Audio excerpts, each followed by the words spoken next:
And welcome back, everyone. Welcome back to another week, another edition of the KSL, the Korean StarCraft League, week number 70. I'm, of course, just live VIP. With me, I'm joined by these amazing players, by the people in the chat, and by my plushies as well. Welcome, one and all, to your bi-weekly dose of Korean StarCraft. And if you're in the chat, you know what time it is.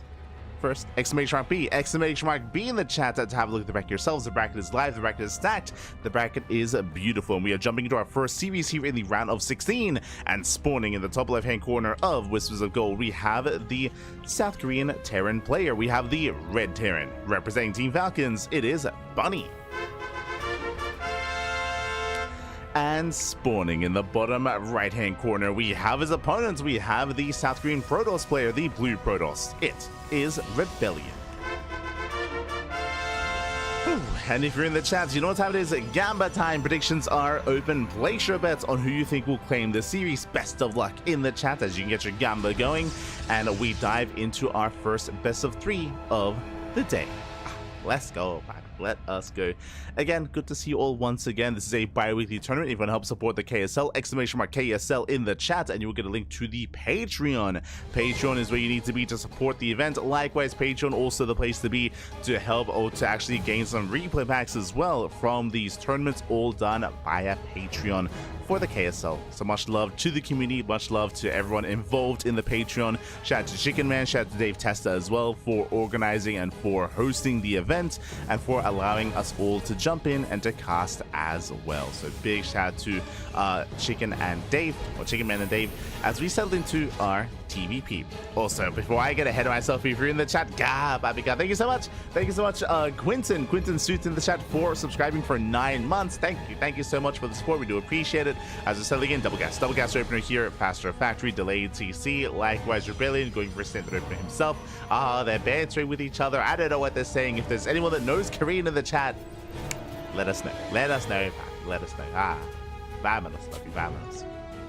When it comes to the overall bracket, we'll be going over the bracket after the series. After the series, we'll be going over the challenge bracket, catching up with the upcoming matches, with what's going on, with any updates and future matches as well. We'll get into it. We'll get there. We will get there. I also do apologize. I wasn't able to go live last night. We were casting Amanthis, of course, yesterday morning, and Amanthis did last a lot longer than I assumed. It was a 6-hour, mate. It was a 6-hour cast. It was crazy. It was a 6-hour cast yesterday, and it was really good. It was a really good cast. It was really good games, really good matches. It was an amazing broadcast. But after those 6 hours, we were scheduled to cast OSC in 3 hours time. 3 hours after that, and it was also going to be another long event.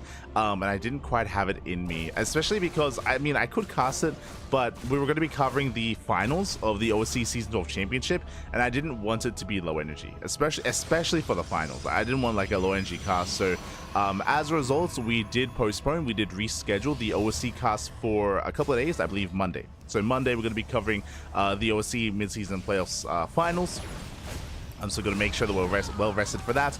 Likewise, we didn't want to go over the Pigsty event. Apparently, Pig, he was hosting the group stage this week, and also at the same time slot as the OSC cast, so we didn't want to go over, especially because a lot of people do want to watch the Pigsty event, so did decide to postpone until after Pig's event does conclude.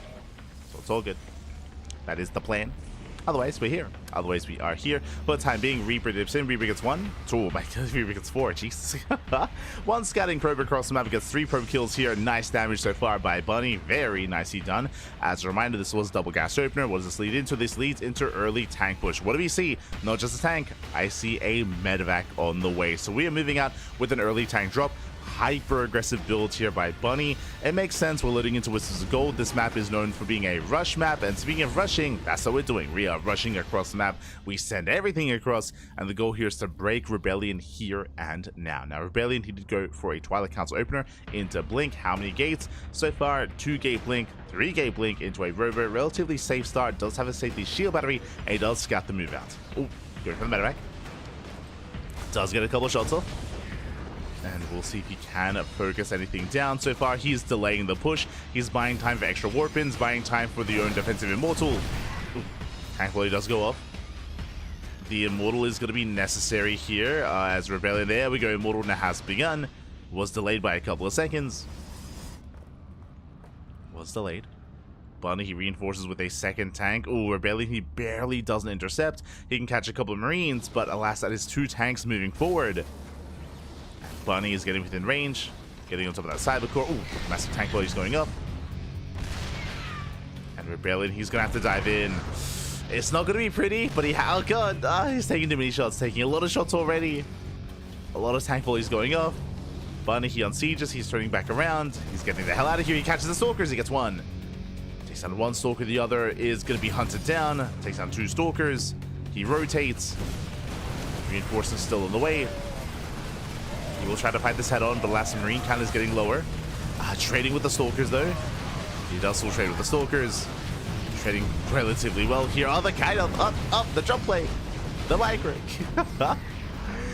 He's going to overwhelm. These Stalkers are 1 shot away from going down, and we still have more reinforcements coming in. 3rd tank has arrived, and ByuN, he's overwhelming. He's overwhelming. Now, thankfully, there is an Immortal, but it is on its own. Ooh, Liberator does go down in the main. Stalkers to catch more reinforcements. Tanks within range of that cyber core. Rebellion just keeps pushing. Catching up with 3 Marines. That was another 4 probes going down to the lib. Oh, tank moves forward. Is not going to trade with the tank. Immortal goes down. The first tank is finally going to go down, but the trades so far have been solid, and ByuN's not done. He's going for that cyber core. He's going to get it as well. We'll get it. At this point, he should leave. At this point, he's overstayed his welcome, and we will punish this. Oh my god. Take down 1 tank. 1 tank barely survives. Barely does boost away. What's important here is that Rebellion, he did preserve his natural, and he got away with a 3rd. 3rd base is on the way. So Rebellion, he's still in this game. Up!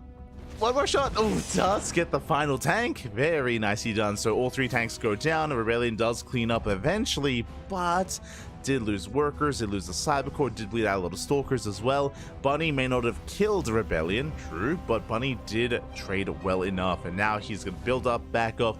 Now we shouldn't really be seeing a ByuN move out without his upgrades. Waiting for Stim, Combat Shields +1, Concussive Shell, Medevacs, waiting for all these upgrades to line up before going for that second move out. Stim is already done though. Stim is done, catching another Stalker. ByuN going to be moving out, this time with only a single tank. He has less of a backbone to his army this time.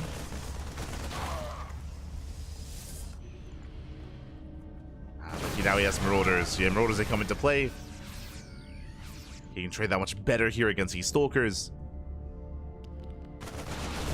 Rebellion just cannot keep up. Not against this kind of not against this kind of aggression. Not after losing so many Stalkers already. This was far too much. An Immortal, 8 Stalkers, 3 Zealots.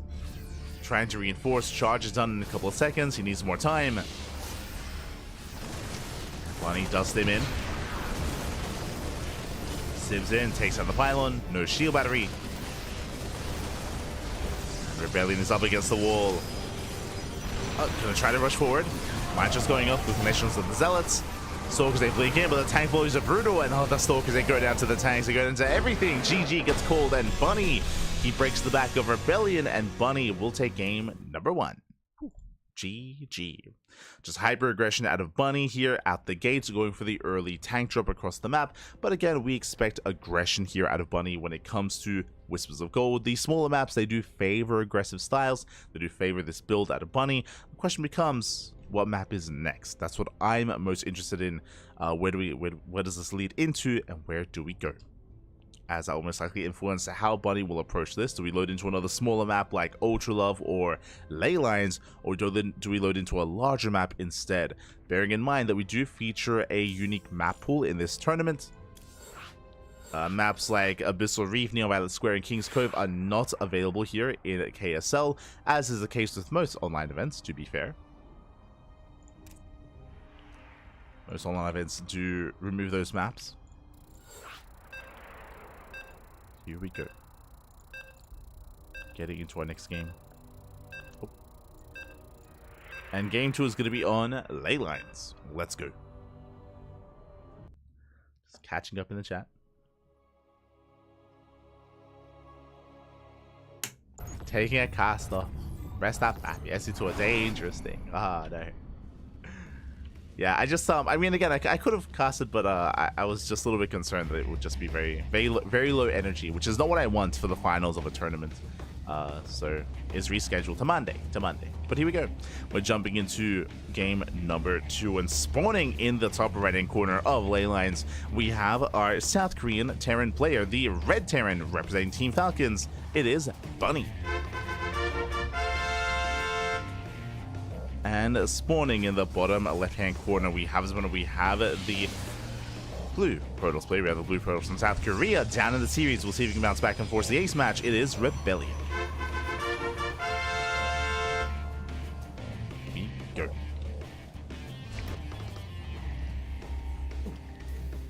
Are those in-game micro latitudes to the server? Yes. Unfortunately, the routing to the Korean server can at times be a little bit unstable. You can see here that it's fine, but every now and then, depending on which kind of server we get routed to in Korea, as there's multiple servers, some are more unstable than others, unfortunately. The players didn't experience anything, it's just our connection to it.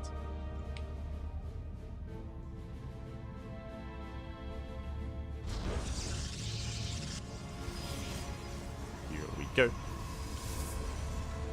To have Rebellion going for a standard opener. Likewise, Bunny double gas once again double gas opener. Now this doesn't have to lead into the same build. This is going to lead into a faster factory, that is true, but honestly Bunny has a lot of options here. This can go into Reactored Reaper Hellion, this can go into early Banshee, true, this can lead into an early tank drop, can lead to early Cyclones, can lead into a committed Widowmine drop. There are options here with how Bunny wants to open up, some more aggressive than others, some more committed than others as well. Regardless, it is going to be a delayed CC, and we'll see what direction Bunny does take us in. Now, I don't imagine it's going to be the same build, to be honest. Like, usually you want to vary it up, but we saw a tank drop in game 1. We're expecting something different here in game number 2, as we expect Rebellion to be a little bit better mentally and physically prepared for something like that tank drop, assuming how it does open up. So far, still settling in, soon going for our tech of choice. On a map like Leylines, I would say it's a little bit risky to open up Stargate, so we should be expecting a Twilight Council opener. Waiting for the tech. Oh, there it is. Okay, Stargate. Bold move. Bold move going for the Stargate here. We talk about this all the time. Stargate play is viable in this matchup in PvT, but Stargate openers are typically reserved for larger maps. Maps that a lot of them actually are removed from this KSL map pool, by the way, like your King's Cove, Abyssal Reef, Neo-Violet Square. That's kind of where these openers can thrive a little bit more. On these smaller maps, it can be more risky as you are vulnerable to early game aggression. Considering the double gas opener, we will be getting into aggressive play here as we're going Cyclone first into Medevac. Now this can lead Cyclone first into Medevac into a tank, into a more of a delayed tank drop, but with Cyclone support. We'll see if he makes a tank after this or not. And there it is. Yep, there's a tank. So this is going to be a tank drop similar to the previous game. But remember, last game we had an earlier tank and we had continued tank production. This time we lead with the Cyclone. And remember, there was no Cyclone involved in the previous game. Likewise, because of the early reactor, we have extra Marines, and I don't know if you noticed, this is a one base all in. That's why we have more Marines than usual. This is a straight up one base all in. There is no expansion, there is no natural, and I'll be honest, this is almost a hard counter to what Rebellion's doing. Stargate openers, the reason why they are risky on small maps, the reason why you are vulnerable early on, because this Oracle and Phoenixes, they don't really help here. What can they do? They're going to be shut down by the Cyclone. Speaking of, Cyclone gets a lock on, and the Oracle takes a lot of damage here, already taking some whole damage. But again, the Oracle, there we go, stasis traps. That's what we have to rely on. Stasis traps are on the way. If they can connect, then they can slow this down. Alas, Bunny, does he notice? He does. He does notice, baits out the stasis, and the Oracle can't really do much else. Another stasis on the way. Remember, there's no blink. Fleet beacon? What? He's rushing into it. He's crazy. Hey, he's dead. He's rushing into a fleet beacon. He's rushing into Sky Toss, rushing into a mothership or into Tempest. We're not going to get there, though. Fleet beacon is going to finish, don't get me wrong, but the army is knocking down that front door. That's a crazy build here by Rebellion. Stargate opener into fleet beacon.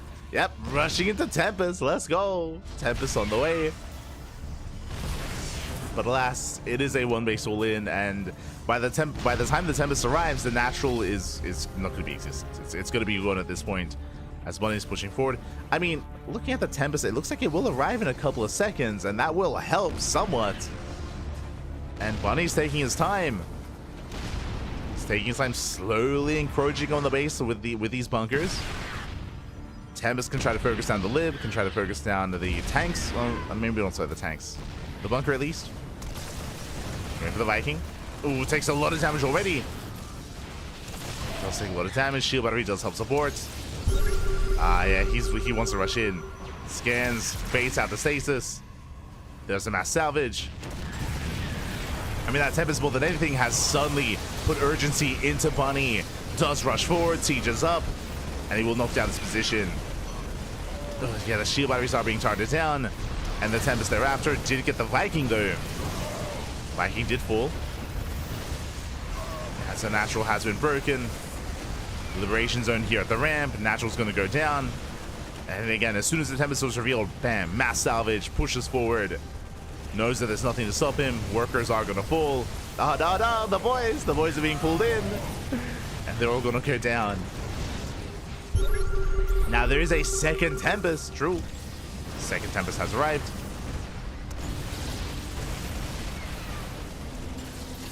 The army is moving forward. Setting up in the liberation zone. Oh, no, the Tempest, no, get out of here. One more volley. Tempest goes down. One Tempest left. One Tempest remains. Oof. And there are no shield batteries. Viking does go down. Impressive range for the Tempest. You can see Bunny still rallying everything across the map. Still one base all in. And there's a second Tempest in production. Fleet beacon gets depowered. Oh. And it's going to be targeted. So this is going to be the final Tempest. But you can see the Marine cannon is getting low. He's two-shotting the Marines. Now he can one-shot the Marines. Oh. Likewise, brings down one of the tanks. Gets a Viking. Behind this, oh, zero economy. Zero mining, zero economy here. Eventually, Rebellion, he's going to be overwhelmed. It was, again, impressive to see him attempt to rush into Tempest like this. And in a standard game state, this could have been somewhat successful. But Bunny had other plans. He had other plans here in the series, both in Game 1 and in Game 2. Hyper aggression, GG gets called, and Bunny, he snowballs out of control with the one base all in, and will claim the series 2-0. GG.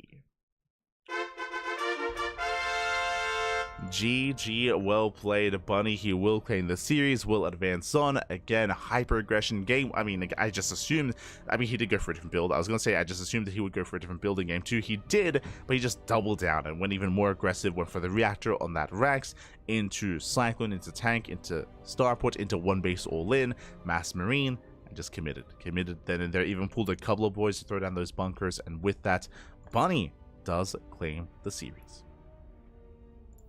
GG. Does claim the series. And the question becomes, who will he play against next? We're here to find out. We are here to find out. Exclamation mark, be in the chat to have a look at the bracket yourselves. Let's switch our scenes over and catch up on the bracket. Here we go. From the top, we have some updates. We have herO. herO gets a walkover in the first round. herO waiting for the winner of Creator and Percival. Waiting for that PvT to conclude. Again, herO is the #1 seed of the tournament. herO, he has won the most KSLs, and he's the favorite player to win the entire event. We'll see if anyone can stop him. Scrolling down, we have ByuN versus Triple, currently mid-series. We have Rogue versus Prome, also mid-series as well. Shout out to Triple and Prome. They are more semi-professionals or more amateur players. They're facing off as we speak.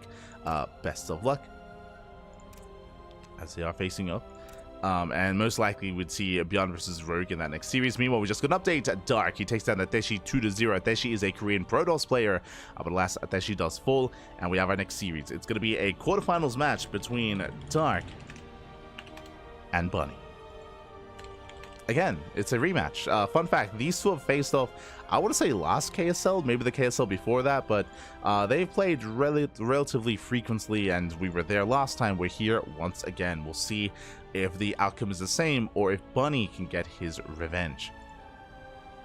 As our players are conducting their vetoes as we speak.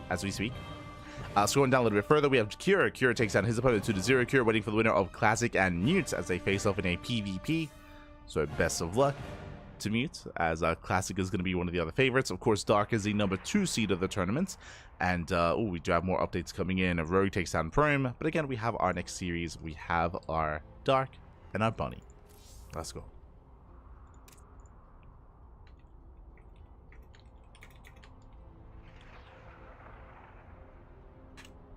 Let us go. Whew. But yeah, for the time being, we're going to be focusing on following the lower half of the bracket. So Bunny into Dark, into the winner of Cure and Classic. That is the plan. Into the lower semifinals, into the grand finals. Now, depending on which area of the bracket is faster or slower, we might be able to cast both semis or only one. We'll see how things kind of pan out. The semis are not held. They're not held. There are plenty of other casters. Shout out to Chicken Man. Chicken Man, of course, is also casting in English, and I believe Chicken Man is covering another portion of the bracket. I'm not entirely certain as to who Chicken Man is casting. I would imagine like Percival Creator, like, would be a really good series to jump into. That would have been my second choice. Let's have a look. Where we at? El Pollito.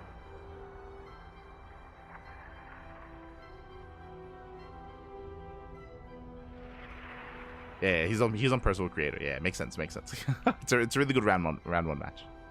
It's really good. So you can check out Creator versus Percival over on Chicken Man's channel. Otherwise, we have ours. We have our series. For those that are curious, this is not our only broadcast of the day. Again, typically we do have 2 broadcasts today, and our next broadcast is going to be later on tonight, is going to be, I believe, the SEL, the StarCraft Evolution League. So if you are deprived, if you are hungry for some StarCraft Evolution, we got you covered. That is going to be in less than 12 hours. That is going to be in around 9, like 8.5 hours. Like 8.5 hours time is going to be StarCraft Evolution. So plenty of time until then. I will make sure to try to nap beforehand, 100%. I mean, we got some work to do after this, but we'll try to get some sleep and get some rest before StarCraft Evolution. It'll be amazing, I'm sure. Likewise, tomorrow we have FSL, we have Sparkling Tuna Cup, and again on Monday we have the OSC Season 12 Championship.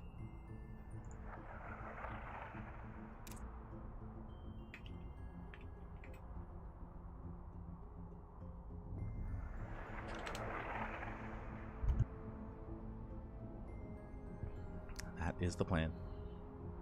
Otherwise, until then, I guess we have a little bit of downtime. Dark versus Bunny, gonna be a close call. Yeah, for sure. I do favor Dark coming into this. I mean, again, Dark, he beat Bunny last time in the previous KSL, but Bunny looked really impressive. Like, Bunny, he's a very, I mean, we kind of saw it in the previous series. He's a very aggressive player. He's very micro-oriented, very bio-heavy, and it is a lot of fun to watch. And it's always difficult to judge Dark at the moment because Dark, he is more inactive. That's the reality here. Dark, he is more of an inactive player. Dark, he's been very vocal about soon going to his military. That's why Dark is less active than he used to be. That's why Dark doesn't really play in many online tournaments nowadays. He didn't play like in this week's, in any Open Cups actually. He didn't play in Sparkling Tuna Cup, Turtle Tussle. He didn't play in the Pig Store Monday or in the Woody TV Monday either. It's usually these weekend events like KSL or Lima League where Dark is more active. Just because I'm sure they're a little bit easier time slot wise. So it's always a little bit difficult to judge kind of like where he's at. But I do still rate him a little bit higher than Bunny. But again, I'm hoping for an ace match at least. I'm hoping for a back and forth, regardless of how it goes. It goes the way of Bunny, goes the way of Dark. Love to see as many games as possible between them.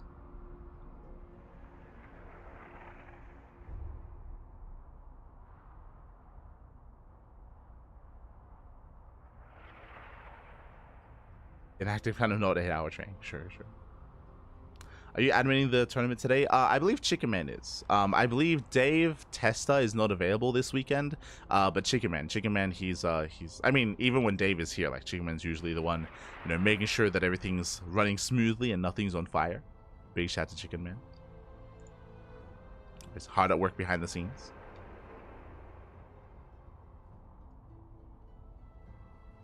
Meanwhile, if you want to tune into ByuN versus Rogue, which it looks like is about to begin as well, which is going to be another very high-profile TVZ, that'll be covered by Enki. I believe Enki is going to be covering that in Spanish, so do check that out. I believe until then, though, we're going to be going on a short break. Looks like Dark and Bunny need a little bit more time to conduct their vetoes, which is understandable. You know, Dark very often, especially in between some of these matches, like he's, you know, looking after his daughter, like he's you know, looking after things at home. There have been times where we've had to like pause mid-series or even mid-game for Dark to look after things. Has happened before, which is understandable. So I guess for now we're going to be going on that break. We'll be going in a short break, and we'll be back soon with our next series. Shouldn't be too long. We'll be back in a couple of minutes. See you soon.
And welcome back, everyone. Welcome back. Ooh, hope you enjoyed that lovely brutal OST as we have returned. We have returned with the quarterfinals of the KSL, the Korean StarCraft League, and spawning in the bottom left-hand corner of Amygdala, we have our South Korean Zerg player, the Blue Zerg, representing himself, currently teamless, but he's a pappy. Let's go. It is Dark.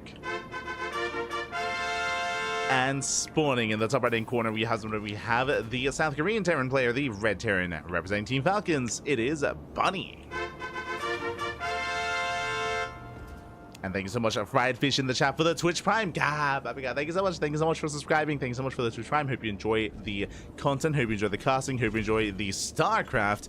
And if you're in the chat, it is time. It is time to get your gamba going, because predictions are open. Place your bets on who you think will claim the series. Best of luck as these two face off in a ZVT. As a reminder, this is going to be a prediction for the series, not just for the game, and this is a rematch. Again, these two have played in previous KSLs. They have had some banger series in the past. I'm here for another. Let's go. Give us some StarCraft. So now we load into Amygdala. Amygdala is one of the larger maps in the map pool, much more macro oriented, much more difficult to rotate between the bases and be hyper aggressive. As a result, we do see often longer game states. The last time we saw Dark on this map, he played against Clem, if you recall, in recent times. It was Dark versus Clem, and Dark, he was able to get up to a, was it Little League Cup? No, wasn't Little League Cup. Oh no, it was of course it was in OC, right? Of course, in OC season 12 championship, where Dark, he was able to get up to a 4 base economy. He was able to get to Hive Tech. He was able to work towards Ultras. He was going Ling Bane Ultra at the time, but Clem was barely able to break Dark before his Ultra Tech came online. As we saw Clem just dropping into the main base, dropping into the 3rd base, dropping into the natural, pushing towards the northern 4th base as well, and just pulling Dark apart, crippling the economy, sniping bases. And by the time Dark came out with the Ultras, he was basically all in, as he just could not sustain himself and could not sustain his economy.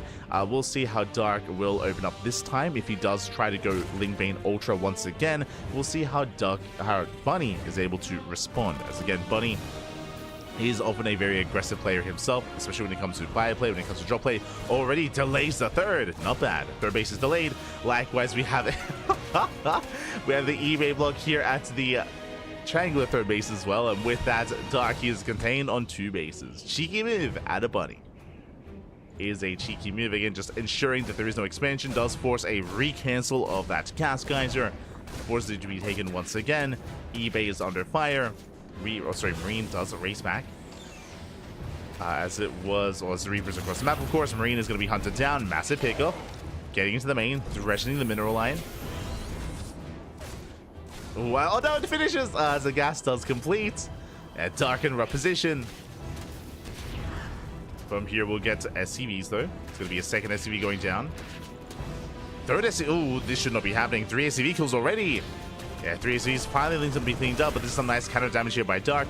Dark, his 3rd base is delayed, but he gets 3 SCV kills as a result. So in the end, we have a bit of a back and forth here. He did lose the drone himself. He was forced to make a Gas Geyser, so there is a bit of a give and take. There are some rough moments for Dark, but likewise, at least dealt some counter damage for his troubles. Whew. Okay. This would make sense if Dark double expands. Dark, again, his 3rd base is really late. It's a very late 3rd base. And what this means is it isn't just a delay to his economy, it's a delay to his production as well. And there we go. Dark, he double expands. This is necessary here because of how late and how delayed the expansion is. Dark needs to double expand to catch up and to keep up with Bunny. And we'll see if we can get away with it. So far, Bunny pokes in. Behind this, going for a 1-1-1. I believe that is, yeah, there's going to be 3CC Banshee here by Bunny. Going into Cloak. Playing very safe. If Dark were to be playing Roaches, then Bunny would be ready for it. Alas, no Roach one yet. They come in. Been quite punish. Bunny, he defends well. He deflects. Chasing down that Overlord will bring it down. Likewise, behind this, Banshees are on the way, and Dark, he is, for now, unaware. Oh, he saw the 1-1-1, though. So you can assume it's going to be Banshee, and he should be getting ready.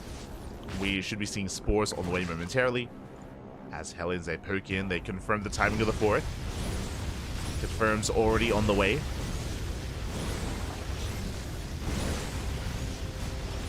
Trying to respond. Bailey Nest here out of Dark. So Dark is going lair into Bailey Nest. Going for a very safe opener as Dark he decides to delay his Eva Chambers in favor of Bailing's speed. So safe play here by Dark. It makes sense, especially after losing the third. And now we get delayed Eva Chambers. Delayed upgrades. But Dark is trying to secure himself. Banshee has arrived. Gets a drone. Gets one. Gets two. Spores are late. Yeah, the spores are late here for Dark. We assumed that he would be getting them. Remember, Dark, he did scout the 1-1-1. But Dark, he is caught off guard. He did have a spore at the natural at least. And the spores are not finishing up at the third, but that's still 3 drone kills and denied mining time at the expansion. Hellions, they try to pick forward. They might find their way in. So far, good damage here by Bunny. Oh no! Oh, it gets surrounded, gets caught out. Banshee falls. Suddenly a better trade for Dark. Meanwhile, another Banshee arrives, snipes the Queen. He wants the other. Limited transfuse. And he will bring them down. There we go. Second Queen falls. Things they get us around. Hellions overextend. And Bunny gets punished. You saw him overextend trying to focus on that Queen with the Hellions. He was punished for it. He was shut down. Dark holds. Whew. Dark does hold. For any bit of damage that Bunny is getting, he's also taking some losses here. And Dark, he is going into, from delayed 1-1 into, oh, actually, okay.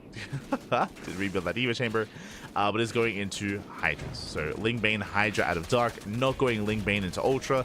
At this stage, because of the delayed economy, it wouldn't make much sense to try to rush into Hive in such a way. So Ling Bane Hydra lair tech makes more sense. Makes more sense for Dark.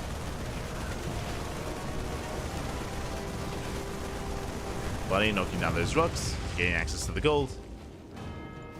The aggression has subsided, and Bunny should be getting ready for his 7-minute push. Waiting for that tank. Waiting for the tank, and then Bunny can move out. There it is. Tank does load up, and Bunny pushes. Now, this timing is going to hit with Stim. It's going to hit with 1-1. 1-1 is on the way, but it should finish up in time for the assault. Now, the goal here typically is to deny the 4th. But here we're going to settle for the 5th base, as Dark did double expand earlier, so his 4th got up a lot faster. Expansion is denied. Bunny pushing forward. This also hits 1 minute later as well, Drew. I mean, it's been a very chaotic game state. The game starts.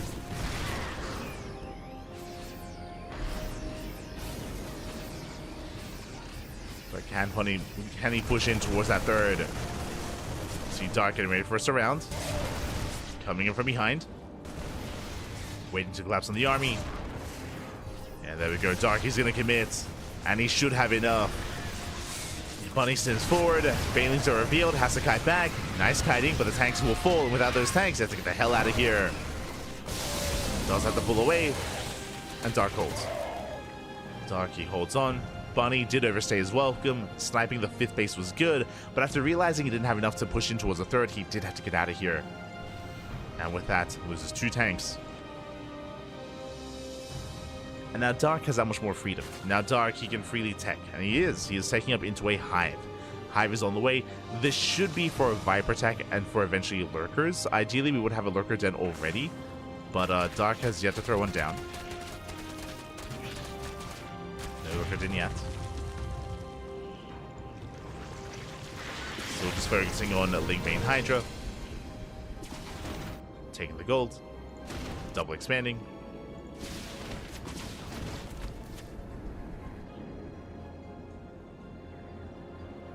Likewise, Bunny gaining access to the center of the map, trying to fool the wall off. Trying to secure himself.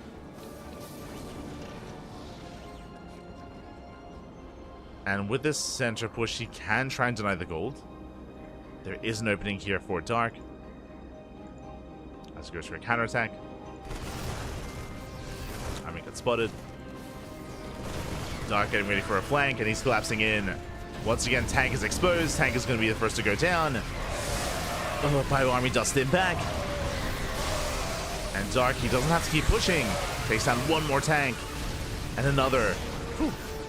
Yeah, resets the tank count, pulls away, denies mining, getting more SCV kills. Okay, he's not stopping. Okay, Dark, he's not stopping. He has momentum. Takes down the turret. Massing up Morling Bane. Oh! Massing out here the Bailings. Bunny trading well. Going for the hatchery. Barely does not get the expansion.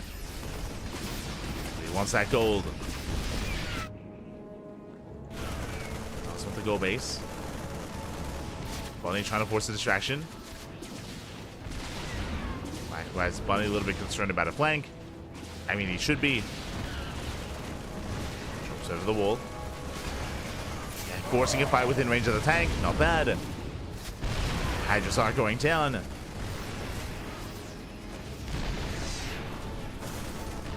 See Bunny attempting to reinforce. Rallying in now with the Marauders. He may pushing forward. Sees the free split here by Bunny. And he will take the fight. Not enough Bailings. There's one Bailing here. And without any Bailings, he cannot fight this Dark. He has to back off. He cannot engage.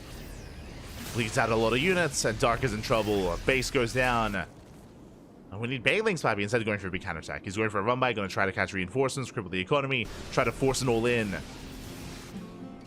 Or force Bunny back home. Oh, he turns around. Uh-oh.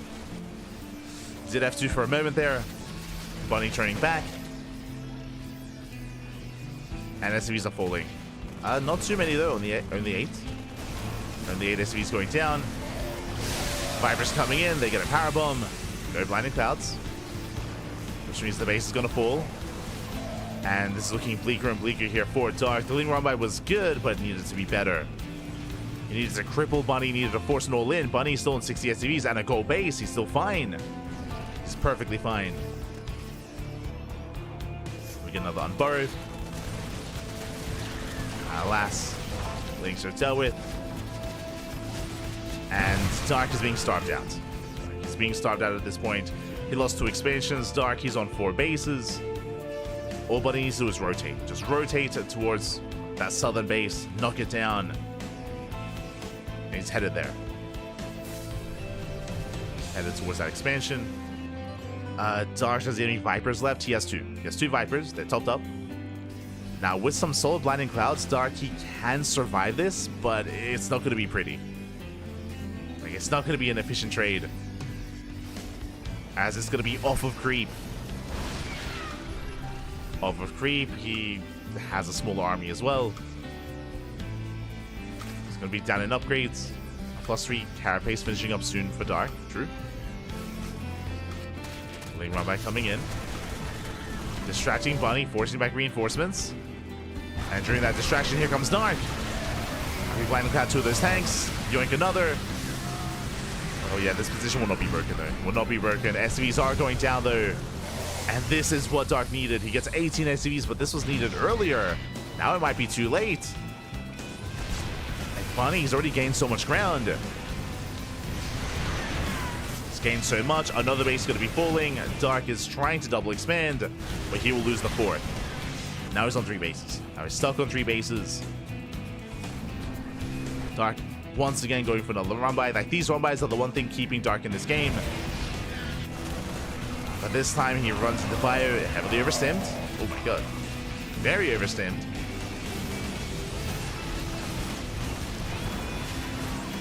Adrenal kicking in. But he needs to keep reinforcements back at home, and he does. Dark, he's trying to set up a surround. Or actually going for a run-by. Never mind. Goes for a run-by, going for the planetary. Even rushing to the natural, but remember, Bunny, he has kept his reinforcements at home. He's ready for this. Somewhat at least. More SCVs falling. Now, if Dark can try to whittle away at this force, he can pick Bunny apart. Bunny down to 36 SCVs, barely an economy. The gold base not mining. Lurker Den is finally done. Lurkers are morphing in. Like Dark, he can't really fight this head on, but he might not need to. Nah, he's gonna need to. As he will lose another expansion. And you can see Bunny, he's slowly just working through bases. Base after base after base going down. He's caught on siege though. He's caught on siege. 2 tanks go down. Massive pickup. That should not have happened. That should not have happened here. Lings a pop off across the map. Again, Dark getting desperate. And in that desperation, he has killed so many SCVs. That's another 23 SCVs going down. Another tank caught unsieged. Ooh, but we're bleeding out a lot of Ling Bane.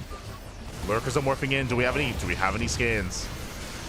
With those lurkers, is that enough for Dark to hold? Oh my god, spine shots going up. We're running out of fire. Bonnie's running out of steam. But here comes reinforcements. Never mind. Reinforcements are coming in. Planetary trying to hold his own. Go base going down. There's the scan. But Dark, he barely snipes both tanks. Whew, just in time. Again, Dark, he has been slowly dying for like the past 10 minutes, but like he's been holding on. He's been doing really well here considering like how dire the situation was. He gets one of the lurkers. He gets one. There's still two left. There's still, and with pure lurker, Dark, he's holding. He's holding on. He's barely holding. And again, thanks to all those run-bys, no economy. No economy here. Bunny, he has nothing left. GG gets called. Dark, he holds on with 3 lurkers, and Dark, he will take game number 1. Whew. GG. GG, well played. Against any other player, Bunny would have won that game, but Dark, he was just so persistent when it came to run-bys, when it came to counterattacks. Dark, he was dead. He was dead there up against the wall. He could never engage with Bunny's main army, so he never did. He was like, okay, you know what? You can start killing these bases. I know I can never fight you. I'll just counterattack. I'll just counterattack and just keep counterattacking and just pick away at your reinforcements, pick away at your backline, and eventually you'll run out of steam. You'll run out of steam. You'll run out of reinforcements, and it happened. It worked. Whew, GG. GG, well played. Dark, he refused to give up, refused to let up. Dark, he clawed his way back in. And with that, Dark is 1 game away from claiming the series. 1 game. 1 game is all he needs. Bunny, he's up against the wall. He has to fight back here and now to force the ace match. As a reminder, it is a best of 3. Whew, here we go. It is going to be a best of 3.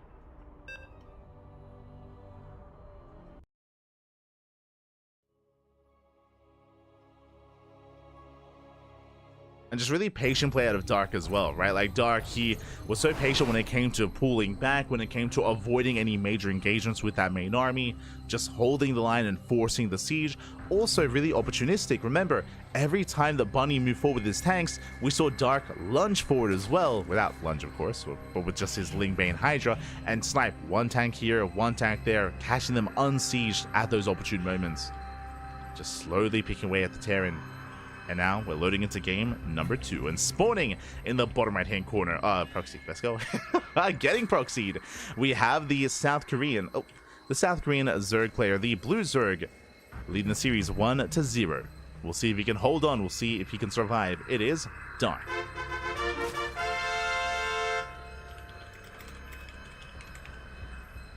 And spawning in the bottom left-hand corner, we have the Red Terran player, the Red Terran representing Team Falcons, and going for the proxy 3 racks. It is Bunny. Here we go. We have our setup here. We have our 3 SCVs. We have our 3 Raxes. And this is hyper committed here from Bunny. This is going to be 3 racks Marine. The goal here is to throw down bunkers, to get bunkers up and running. And Dark, he's going to scout. Typically with your second Overlord, you do scout for proxies. The first Overlord goes across the map. The second Overlord will check a proxy location. Dark, he checks the center, not the right-hand side. And he guesses, oh no! He doesn't keep going. He barely doesn't keep going. He's parked outside of his ramp, but he barely does stop the Overlord from going any further. And with that, he barely doesn't see this. Now he does. That is the tell. So now he knows, but this is a later scout. And every second counts. Every second does count here. When it comes to our proxy, do you have our bunkers on the way? Bunkers are on the way. Likewise, boys are being pulled. Dark pulling the boys against a 3 racks. Bold move. Does steal the SCVs. Marines a kite back. And we'll see if he gets this round. Oh, he gets 1. He gets 1. He gets 2. And can he get the last 2? Can he get the final Marines? Looks like he barely can. And with that, the final Marines are going down. The bunkers are being denied. Ooh, one bunker does complete, but Lings have made it. Lings, they have made it. It's a bit of a shaky defense here from Dark. He's bleeding out a lot of drones. Yeah, a lot of drones are going down. Oh, that's going to be 7, 8 worker kills. This is getting a bit out of hand. That's a lot of drone kills. But as long as he takes down the bunker, he's fine. Whew. Bunker falls. Bunker falls. Yeah, he's okay. He's okay. He's down to 13 drones, but now he can drone up. He saves the natural. Lings, they flood in. And he maintains the ramp. Does maintain that ramp. Does chase the Marines all the way back to those Raxes, though.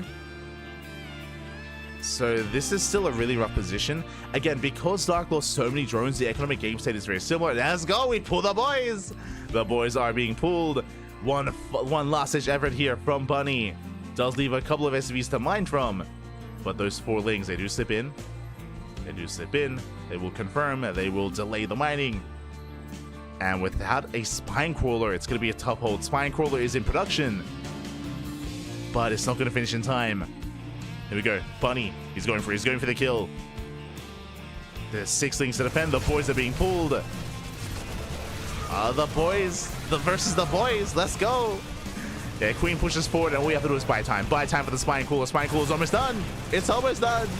And it completes. Spine Cooler has completed. A lot of drones are still going down, though. It's going to be 11 drone kills. Spine Cooler's under fire. Too many Marines, and more boys have arrived. Wow, Bunny.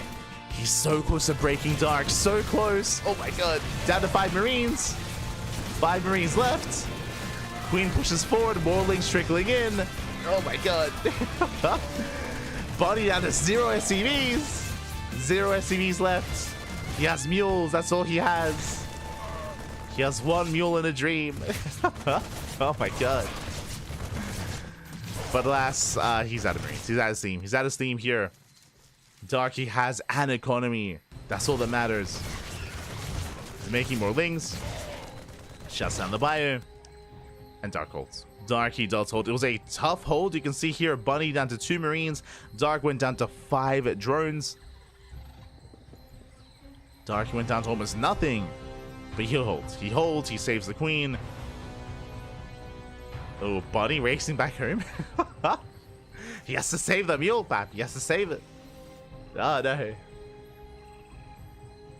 And mules are good, but they're not that good. They're not that good here. Dark is in a better position. GG gets called. And Dark, he will take the series 2-0, advancing on to the semi-finals. GG. Whew. GG, well played. Dark, he may have lost a lot of workers in that defense, but what matters is that Bunny lost even more, as Bunny lost every single SCV. He tried so hard to break Dark then and there. Clutch move for Dark to get the Spine Crawler. It was a little bit later, but the Spine Crawler was on the way nonetheless, and did definitely impact that fight. That defense was able to hold on just barely in time, and with that, GG, well played. Whew. Dark advances on to the semis. And with that, Dark, he is the first player to make it to the semifinals. He is the first player. Let's catch up on the bracket. Let's go. Let us go. As we're catching up the bracket again, Dark, he's the first to make it to the semis. Scrolling up, we have Hero versus Creator locked in a PvP. We have ByuN versus Rogue in a TVZ. If you want to tune into ByuN versus Rogue, honestly, a very high-profile matchup that's being covered by Enki in Spanish. So big shout out to Enki, Alexander, El Hermoso, papi. Make sure you call him that. El Hermoso. It's beautiful, beautiful. As Enki's covering that TVZ. Scrolling down, we have a TVP. Oh, mute. As we have a massive upset on the bracket. Oh my God. Ay, papi. Mute takes down Classic 2-1. That's a big win. That's a big upset there.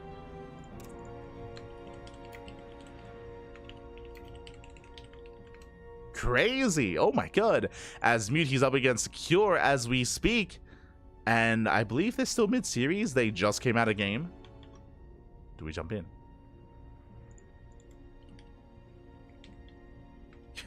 I was like, Mute, Mute, 2-1 Classic. He's like, crazy, man.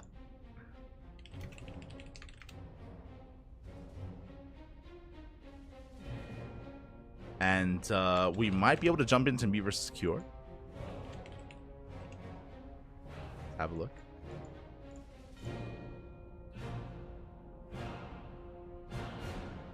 As it Mute versus Cure.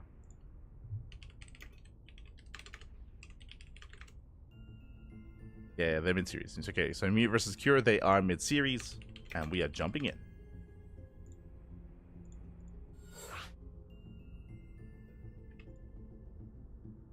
Beautiful.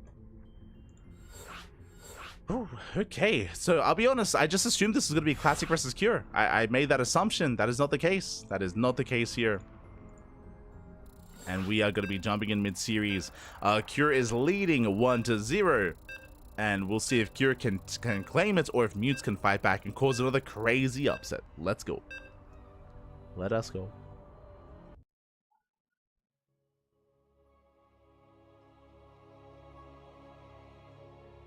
YGG? Cure had Bunny had 0 workers and 2 Marines.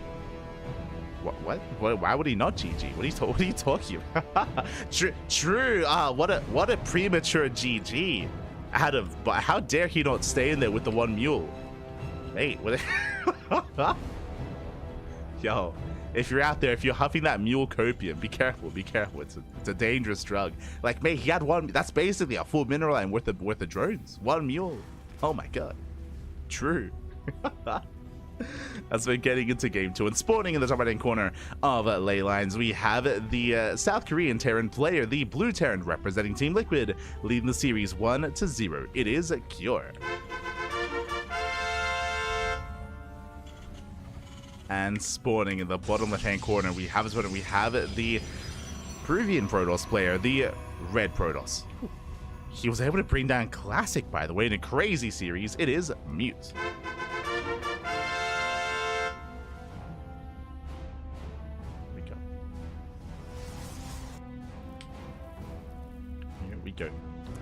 As we are jumping into our Terran versus Protoss, we're jumping in mid-series. We don't know what happened in game 1, but we're here to conclude this series. And as a reminder, the winner of this matchup will go up against Dark in the semifinals.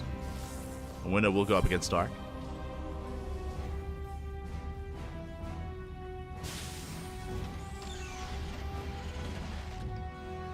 Three versus 6 supply was fun to see. It was fun. 100%. It was a beautiful series. It was very chaotic. It was very intense, and that's what we want. That's what we want out of KSL. Beautiful. As we do have Cure opening at double gas. So double gas open out of Cure. That means a faster factory. That is going to be a delayed CC out of our Terran player into a more aggressive start. And from here, this can lead, I mean, just like what we mentioned with Bunny previously, if you watched Bunny versus Rebellion, this can lead into Reactor Reaper Hellion, this can lead into early Cyclone drop, can lead into early Committed Tank drop, can lead into early Banshees, can lead into Wintermine drops. There's a lot of potential here with how Cure wants to diversify, which direction he wants to take, so we'll keep an eye on Cure to see where he goes. As for the time being, he's making additional Reapers, no Reactor. So he does move out.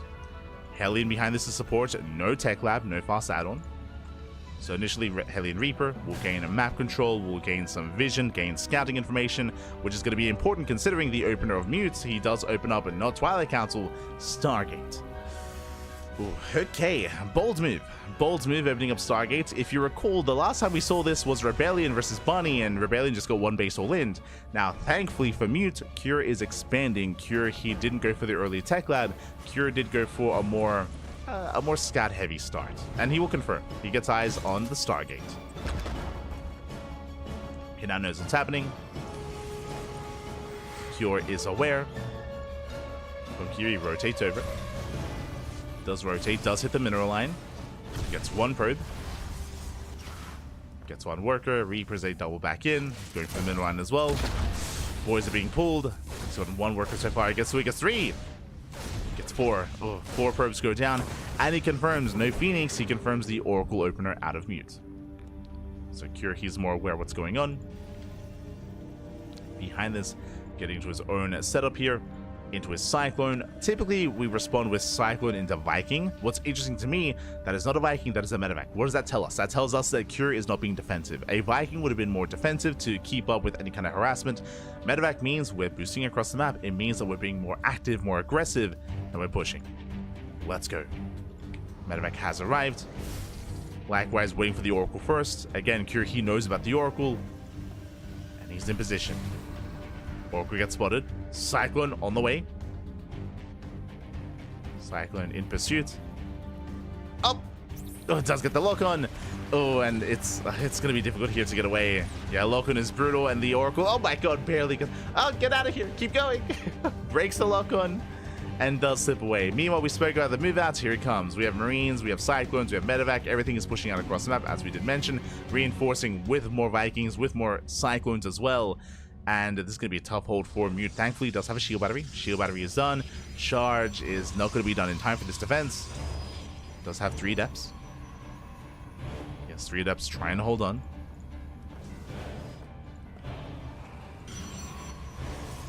Here he checks the main. Does fall back. Rotates over towards that natural. There's 1 sentry. There's going to be a force field. But the shield battery is being targeted down. Oh, does kite back. Kites back away from the shield battery. Likewise, for a Cyclone does get lifted, but there's not enough DPS to bring it down. Yeah, the Oracle does fall. Down goes the Oracle, down goes the rest of the army. Cure, he's breaking through. Snowballing out of control. And this once again shows just how difficult it is to open Stargate and to be defensive on a map like Leylines. GG gets called, and Cure, he breaks through, and Cure will take the 2-0. GG. GG, well played. Cure, he will claim the series, will advance on into the semifinals, and you know who's waiting for him? Dark. Dark is waiting in those semifinals. So up next is going to be Cure versus Dark. Talking about the game though, talking about Leylines. Again, Stargate play is so risky on some of these smaller maps. Leylines includes them, and we saw both in this series and even in the previous TVP, Bunny versus Rebellion. Protoss players attempt to play Stargate here, but once it gets scouted, the Terrans are so quick to move out to punish and to cripple them before they can really get their Stargate going and build up any semblance of Phoenix count. GG. GG, well played. So Cure, he will claim the series, we'll advance on, and we have our semi-finals. Bam! Here you go. Here we go. Let's just catch up with the bracket to confirm. Let us catch up.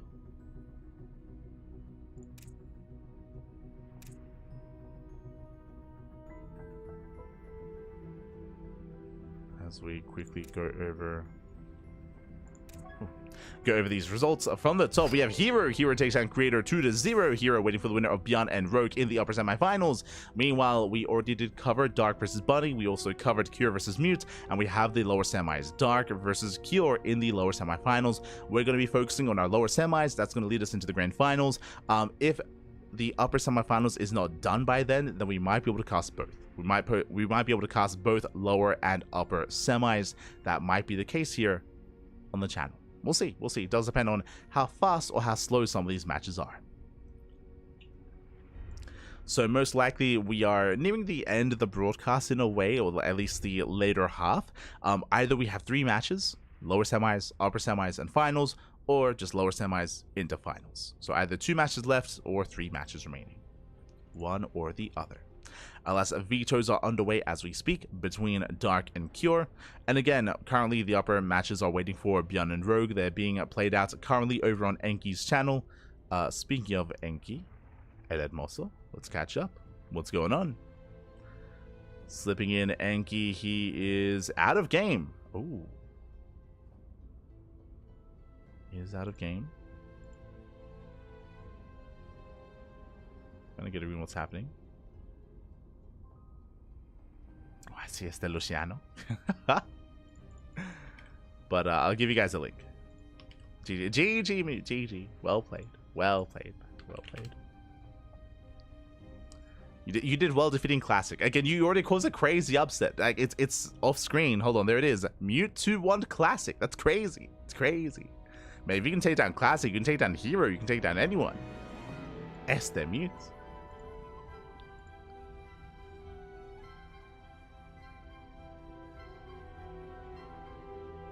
For now, the videos are underway, so we're going to be going on a short break. We're going to be going on a short break here. When we come back, when we return, we will have Dark versus Kior in that best of 3 semi-finals. Oh my god, it's going to be amazing. It's going to be beautiful.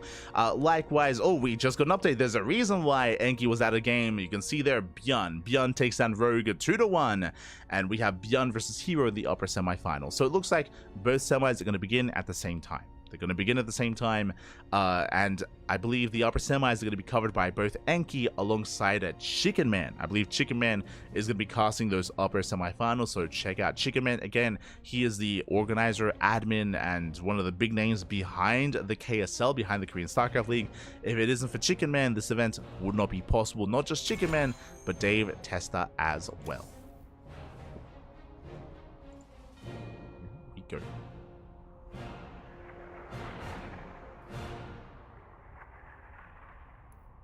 We are jumping into our semis.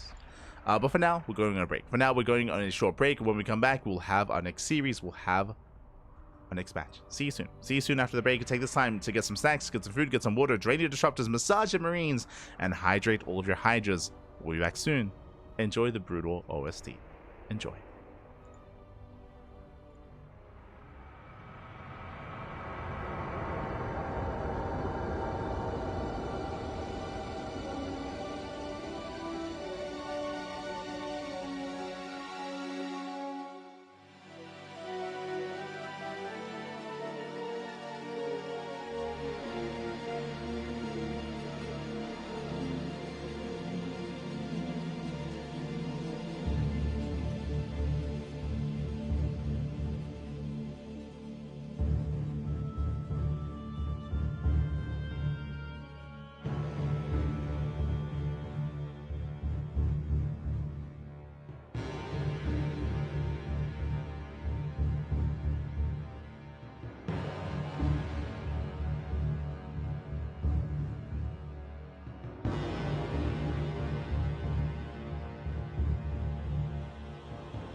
And welcome back, everyone. Welcome back to the semi-finals of the Korean StarCraft League, week number 70. Whew. Welcome back to our fresh best of 3, and spawning in the top right-hand corner of Amygdala, we have our South Korean Terran player, the Red Terran, representing Team Liquid. It is ByuN. And spawning in the bottom left-hand corner, we have his opponents. We have the South Korean Zerg player, the Blue Zerg, representing himself, currently teamless. It is Dark. And if you're in the chat, you know what time it is. It is Gamba time. Predictions are now open. Place your bets on who you think will claim the series. Best of luck in the chats. Coming into this, I think it's going to be a harder one to call. We had a very intense, very clutch match between Dark and Bunny. But last Cure, he's a little bit less aggressive compared to Bunny. He's a little bit more macro-oriented. I expect to see a longer, later game, especially here loading into Amygdala. I'm ready for it. I am excited. Best of luck. Best of luck, man. Best of luck. As a reminder as well, ByuN vs. herO is also ongoing. I believe that is being covered by Chicken Man. That is going to be occurring in the upper semifinals. We are focusing on our match. Depending on which one is faster, we might be able to catch at the tail end of the other semis. Depends. Will depend on the speed of this series. For now, we are loading in, and again, we expect a bit of a longer one here. Even against Bunny, we saw Dark and Bunny go the distance, go all the way in towards Hive Tech, towards 4-base saturation. Cure, he likewise is quite fond of his own 7-minute pushes and 7-minute timings, so we'll see how hard and how crisply Cure can hit that. For now, though, standard opener. Standard opener out of Cure, likewise standard opener out of Dark. Nothing crazy, just hatch gas pool and just racks expand out of our players. We're settling in, and welcome one and all to Amygdala. Amygdala is, as we mentioned, one of the larger maps in the map pool, is more defendable on your initial 4-base setup, just because the attack paths are quite limited. You can attack towards the south, you can attack towards the north side, but those are really the only attack paths available to you. It can be quite difficult to rotate between them as a result, and it does mean that you are more secure, at least early on in the game. As the game progresses, rocks get knocked down, and the map opens up. The map does open up quite greatly, actually, compared to what it once was. Once all these rocks fall, you can rotate much more easily, much more quickly, back and forth between the 4th, the 5th, the 3rd, the 6th base as well, and it can be much more chaotic in a longer game state. And I feel like we saw that, again, in the previous series between Bunny and Dark. And we'll see if we can get there. For now, Reaper dips in, Dark takes the 3rd. This time we'll get it on location, on time. Not going to be delayed. Likewise, Cure going for a 3rd TC before starport. Economic build here by Cure. Getting up economically, calming things down. Coming into this, I mean, Dark, he is usually a regular when it comes to making it to the finals. What we expect here out of KSL is herO versus Dark in those grand finals. They face off time and time and time again. Do we get that for the 100th time? They face off so often in these finals. Can we get there? Again, it's one of those things where the reason why we're following Dark in this tournament is because we don't know how much Dark we're getting coming into 2025. Like, he is kind of slated to do military service soon, TM, so we're trying to get as much Dark as we can while we can. We have to cherish our Zerg players here in this kind of era of StarCraft. No. Not like this. I think I posted onto Reddit our weekly summary of all the Open Cups this week, and I think we had I want to say it was Shin and Solar that made it to the quarterfinals in 2 separate tournaments, and I think that's the most Zerg we got out of this week's Open Cups. But hey, at least for KSL, you know, we already have a Zerg in the semis. True. So already. Dark popping off. Oh my god. Meanwhile, before I get ahead of myself, my apologies. That was a sub 4-minute lair. Ay. That was a what, like 350-ish, 355-ish lair timing? Jesus. So with a fast lair, this could be a couple different things. This could be 2-base Muta. True, could be 2-base Muta. This could be Link Queen Nidus all in as well. Link speed is done. Only 2 gases are being taken. What do we go for? Do we go for a Nidus Storm? Do we go for extra gases for tech? Do we go for Overlord speed into a Drop Lord based all in? Right now, I'm leaning towards Nidus. I'm leaning towards a fast game state. Overlord is in position here towards the main, and Links are amassing. Where's the Nidus? Show us! We're waiting for the lair. But Dark, it looks like he's going for the all-in. Does transfer workers, staying on a low gas count. More Lings are building up, more Queens as well. And there it is, Nidus Worm is on the way here at the Natural. And he has that Overlord. He has the 1 Overlord across the map. One way or another, the game is about to end. Either he kills a Cure or he dies trying. Meanwhile, Cure did open a 3cc Banshee. Banshee is moving in for a scout to harass here at the natural, who should not get far enough in to get eyes on the Nidus, though. We'll see. The Banshee is still not quite moving in. Now, there is also a Ling outside of the natural, so there's potential for a Nidus Swarm on the front lines. Typically, Dark tries to create a distraction first before committing. Because Cure, he is ready in the main base. He is set. Oh, he was. Oh no. Okay, we're good. There we go. Does spot the Nidus. He has Marines in position. He responds, and he will shut this down. Shut this Nidus Swarm down. At the same time, Lings, they hit the third base. There's a full wall here at the natural. Nidus is denied, and yeah, we're going for the Nidus here on the front lines instead. The Banshee does pose a threat, but Queens are on the way, and Dark, he's droning. He's droning up, but double Evos, he recognizes he cannot end the game. He will not kill Cure. The Nidus Storms, they're barely up. Barely not going to finish. Yeah, they're not going to finish up. So Dark, he's trying to transition out of this. It's going to be a rough transition. But the goal for Dark suddenly becomes delay the third for as long as possible. Delay that third base. As Dark, he takes all of his gases. Double Evo Chamber, Infestation Pit, fourth base. But everything is late for Dark. Bear that in mind. Oh, that's a Mule Hammer, Jesus. So Dark is in a rough position. He's in a rough position. He's behind in upgrades, behind in tech, behind in economy, behind in bases. Did kill, was it 8 SCVs? 6. He killed 6 SCVs, which is nice, but he also lost 15 Lings, Queens, Nidus Swarms. It was a big investment from Dark. And the pressure is still on Dark to find some damage. Now, I believe he can. Dark, he's an animal. He's an absolute animal. He can and will find damage. But is it going to be enough? Nidus back into the main. Queens, they distract here. Knocking down that Banshee. Here he will respond. Yes, Stim. And Stim's in just in time. Nidus goes down. Ling run back here towards that third base. Once again, getting to the mineral line. Does a nice mining. Does a nice mining time, but not much more than that. Gets maybe 1 SCV. But this is still not good enough. You can see Cure now with a massive lead. Supply lead, I mean. And this is because of the failed all-in. Baliness is still not done. Even when it finishes, Baling speed is heavily delayed as well. Dark is in trouble. He is in trouble here. Coming in for an attempt to surround. We have Hellbats to support. Lings on their own. They're not going to be good enough. Greens are pushing in. Greens are pushing forward. Hatchery under fire. Dark trying to hold on. Lings setting up for a flank. Bailings are done. No Bailing speed. Hatchery goes down. So far, solid push here from Cure. He's reinforcing. Cure, he wants to keep going. Does want to keep going. Bailing speed halfway done. We are rushing into Ultra Tech. I mean, there is potential, but it takes a long time for this to come online. He needs Ultra Cavern. He needs Kindness Plating. He's going to have 1-1 Ultras.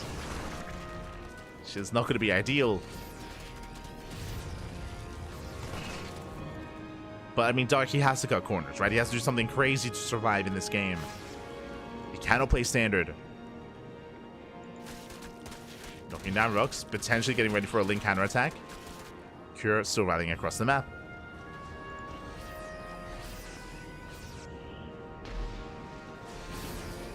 Insane counter by Cure. I mean, this is just his regular push. It's just his regular push here. Again, just because of how far ahead he is, that's why things looking a little bit bleak. But here we go. Bailing speed is done. Link Bane, they crash on in. He does reset the tank count. Oh, and barely connects. And Dark will hold. Oh, no, never mind. Oh, my God. The Lings, they do not get on top of that final tank. The tank survives. The Marines, they stim forward. 0 Bailings left. And Cure, he's going in for the kill. He's going in for the kill. The Queens are running out of transfuse. Bailings are finishing up just in time. Oh, my God. Just barely.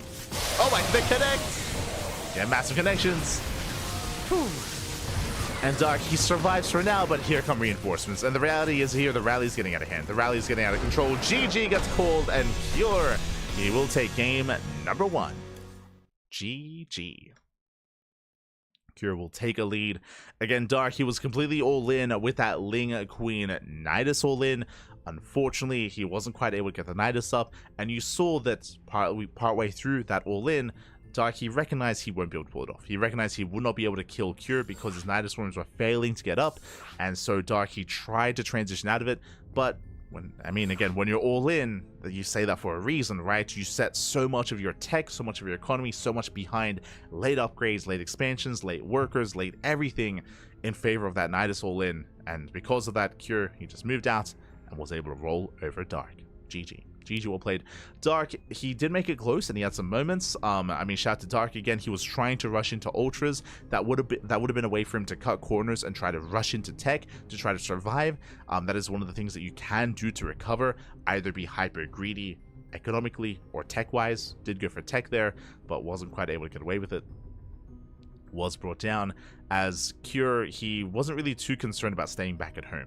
That's the other hope for Dark, is that if he was active enough with the Lings, maybe he deters Cure from pushing, but Cure, he had no fear. He had no fear, he just moved out, and from there was able to break through that defensive line. GG. GG, well played. Cure does take a lead, and now we're getting into game number 2. The map is going to be El Dorado. Let's go. Let us go. El Dorado is coming up next. And this is going to be a really interesting map. El Dorado is one of those maps that has a unique expansion pattern. You can take the northern base, you can take the southern base instead. Oh my god, as it looks like...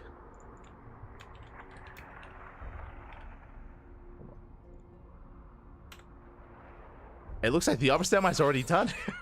What the hell just happened? Like, our game was pretty fast, by the way.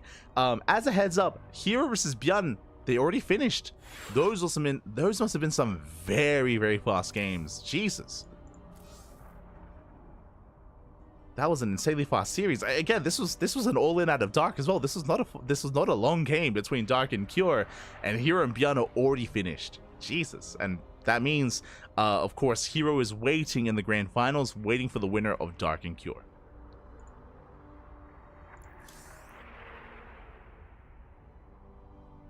He's waiting. So I'm caught off guard. Yeah. herO, he already 2-0'd. He already 2-0'd ByuN. Crazy. Cure isn't afraid of the dark. He's not. He's got his nightlight. He's good to go. Oh, my apologies. I just realized I've been using the wrong logo this entire time. My apologies. I just now noticed. I thought I had fixed that. Bam, there we go. Let me just double check all my scenes. Yeah. There we go. As we continue our series.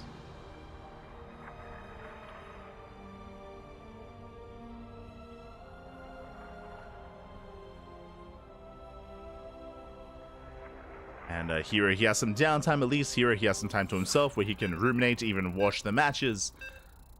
And we'll see how this story ends. I'm hoping for an ace match. Personally, I'm hoping for a game 3. I want to see the ace match between Dark and Cure, but the pressure is now on Dark. Pressure is on.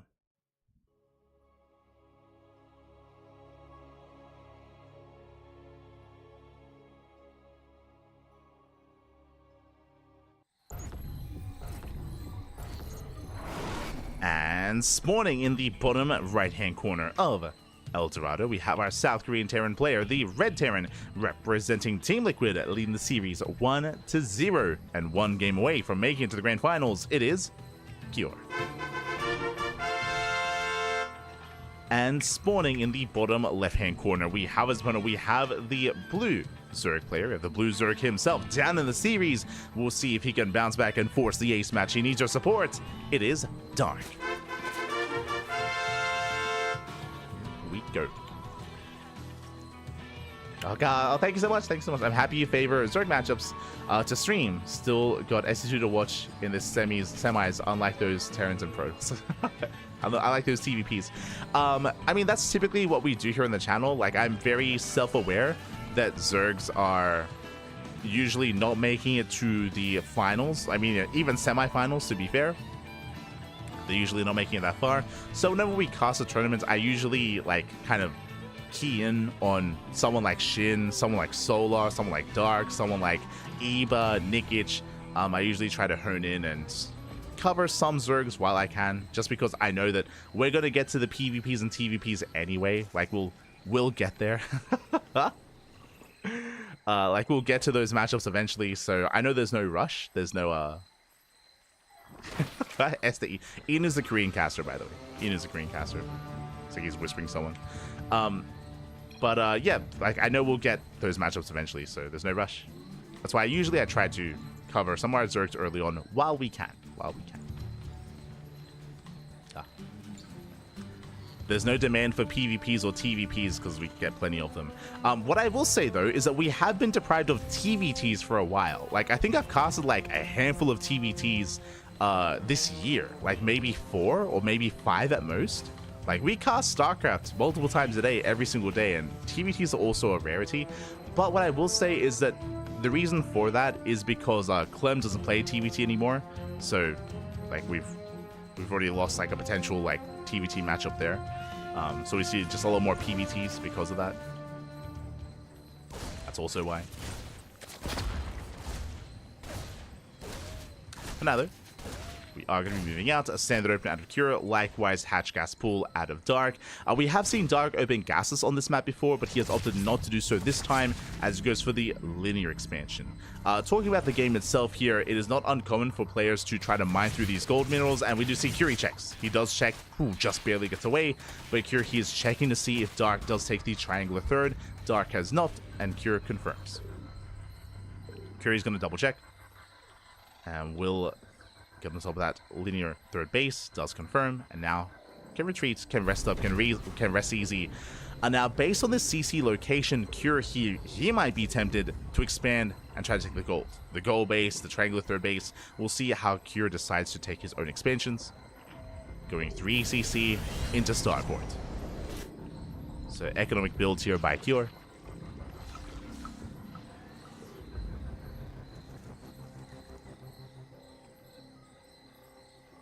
Blame the Lambos and everyone else for not showing. Lambo, I mean, we don't typically see European players in KSL. That's not usually what we see. It's always a treat whenever we do. It's very rare, though. Very rare to see European players in KSL. Very rare.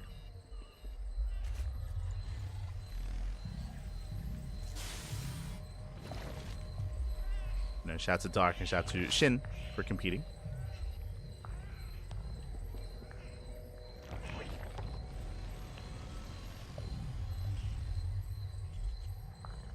Random wasn't allowed. In ESL events, you can play random. You can, for sure. You can play random. Don't you worry. I believe there was a rule about switching races mid-series. That there was a rule about. But playing random is fine, if I'm not mistaken. Like, we had random players in ESL Open Cups with that issue. Meanwhile, once again, fast there. So my apologies, I was distracted. Once again, fast there. This was a, I want to say like a 4:10-ish. This is slightly later than last game, but still a very fast layer out of Dark. Going into a second gases, going into a faster Baneling nest. I'm curious to see if this leads to anything, or if this is just going to go into fast Baneling speed into 1-1.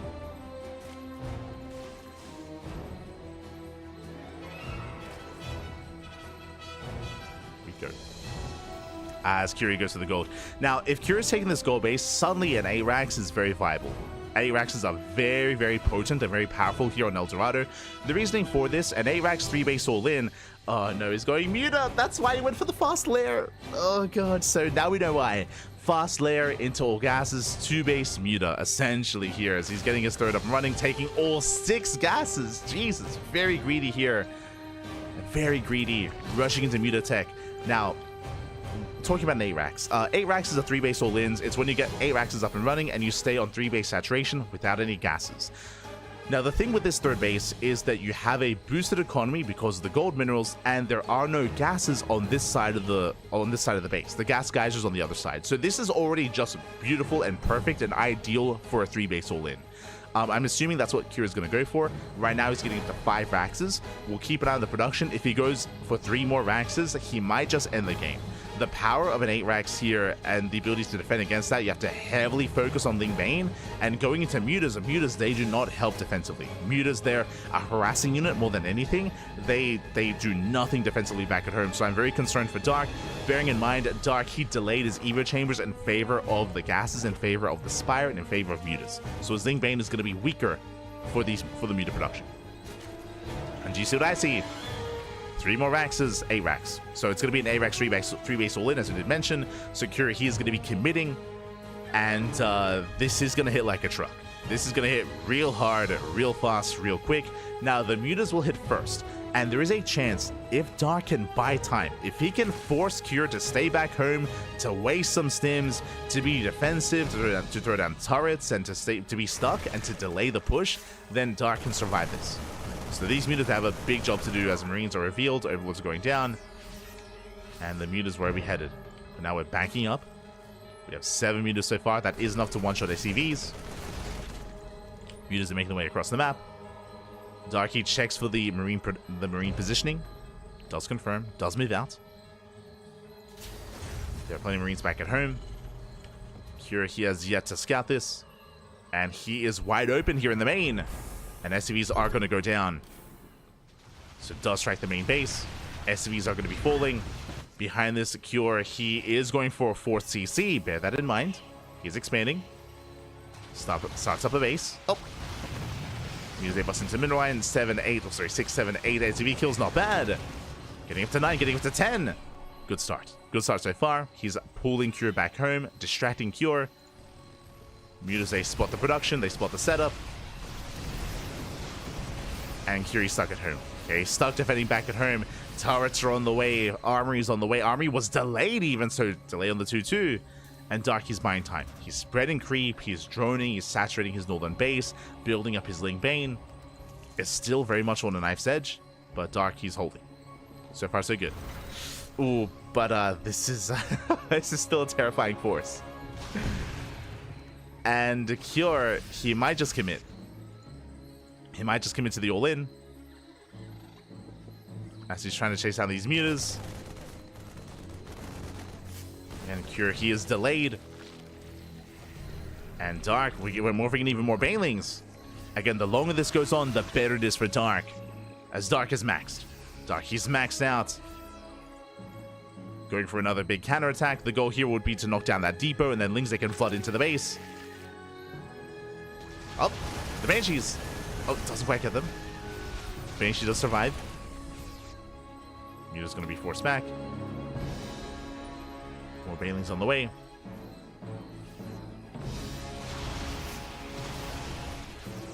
Laying siege upon some of the production.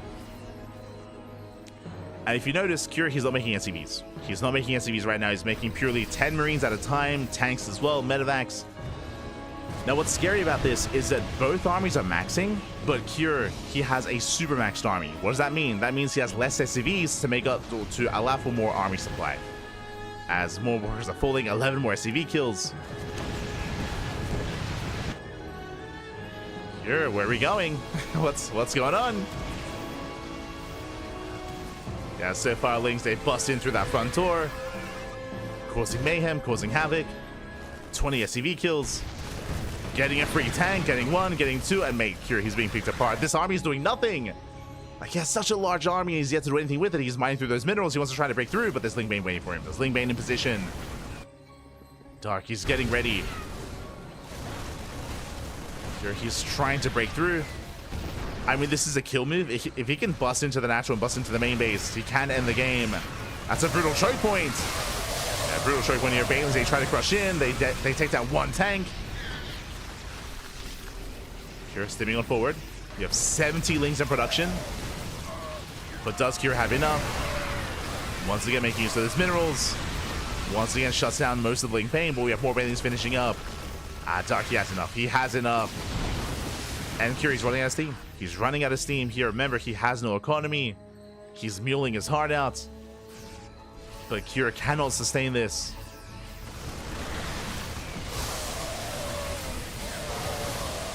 Dark trying to catch reinforcements, being so careful with those Mutas, never engaging with the main army. It's pure Marine now. And only Marine. GG gets called, and Dark, whew, he holds, he defends, and Dark forces the ace match. GG. Dark does force the ace match. So we're getting into game number 3.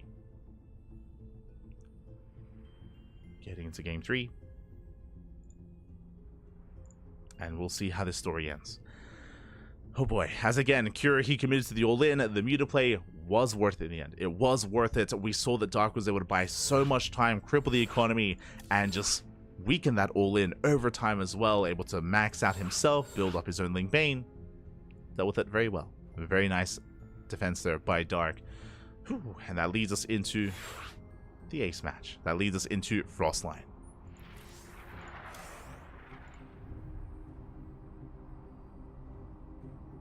And we'll see how this story ends.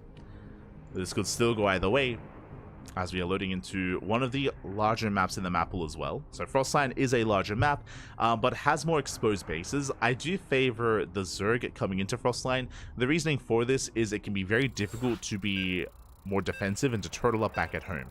The 3rd and 4th bases on Frostline are very exposed. Because of that, Ling run-bys and Ling counterattacks, which we have seen Dark use to great effect against Bunny and even in the last game against Cure, they can be even more impactful and even more dangerous on Frostline. We'll get into it. We will get into it. Let's go. Let us go.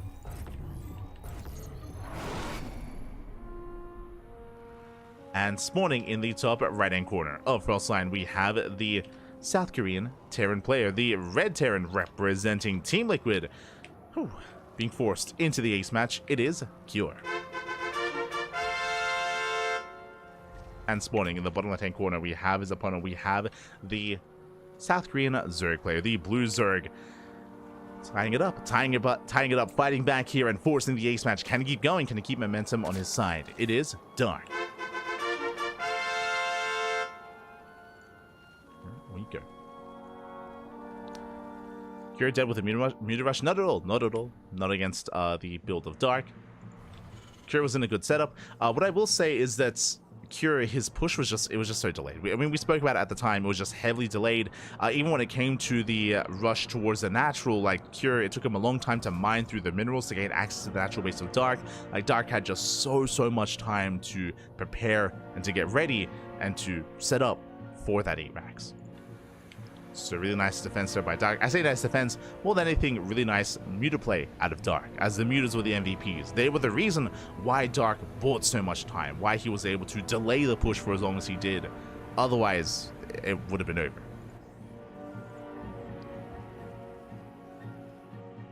But now we're getting into our ace match, and we'll see which direction our players go into.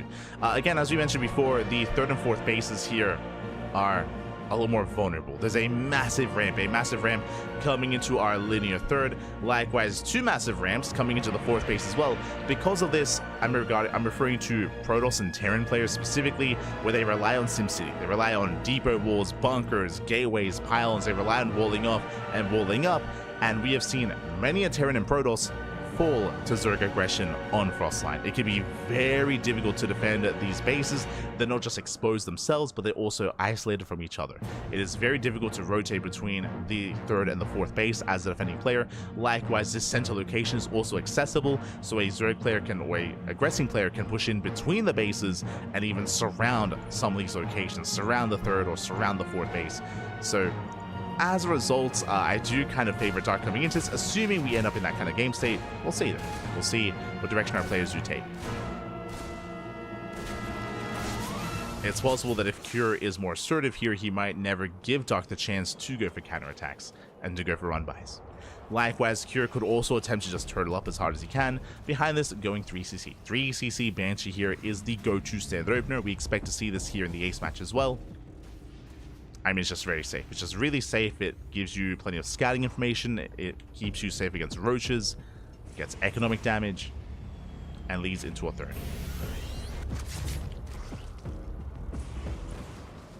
So there's a reason why we've seen this every game so far, and we should be seeing it again. So starport is on the way.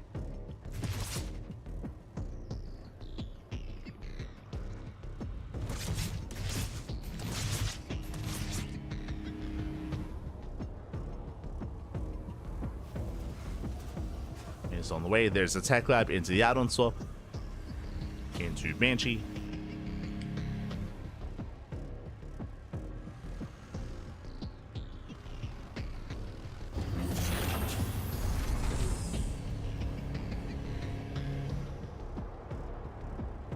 Banshee is in production. Likewise, Dark happily joining. Now, every game in this series, Dark he has gone for an early lair. Game 1, we saw like a 3-minute 50 lair timing. Game 2, we saw like a 4:10 lair timing. And for reasons, right? For good reason, I should say. Game 1, Night is all in. Game 2, Muted Rush. Game 3, what do you have for us? Do we also go for an early lair, or do we play Standard for the first time? That is yet to occur here in this series from Dark. He has yet to play Standard. This hasn't happened yet.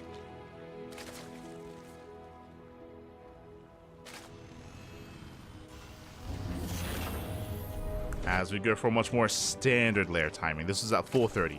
So 4:30 lair timing, this is more standard, so it's going to be lair into Banelings. He's going for delayed Evo chambers. He's going for a much more standard start.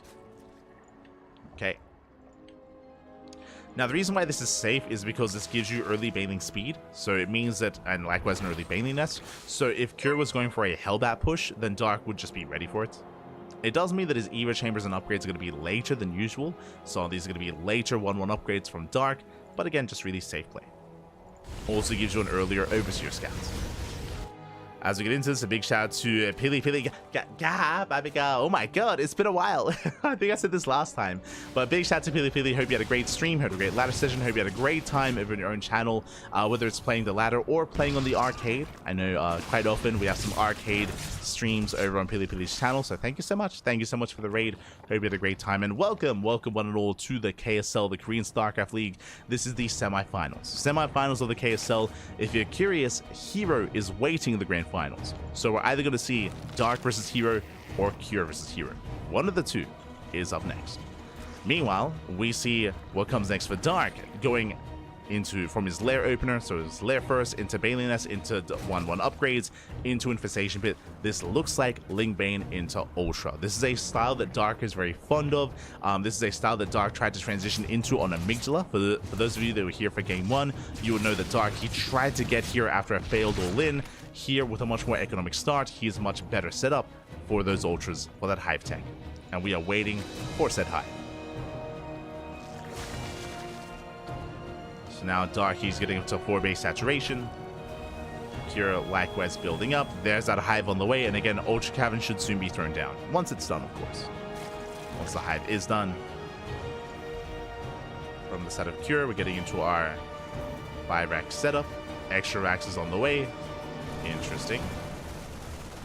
No gases yet. So Cure, he's getting up to 7 racks, is getting up to 8 racks, and I don't see any gases. This is the same build that we saw last game. So as a reminder, on El Dorado, Cure, he attempted a 3-base all-in, but he was delayed by the mutas. Here, 8 racks. 3-base, 8 racks all-in here by Cure. He's going pure Marine tank. No Marauders, no finesse here to the army, just pure Marine tank, rallying everything across the map. He is all in, and we'll see if he can break Dark before he can get into those Ultras.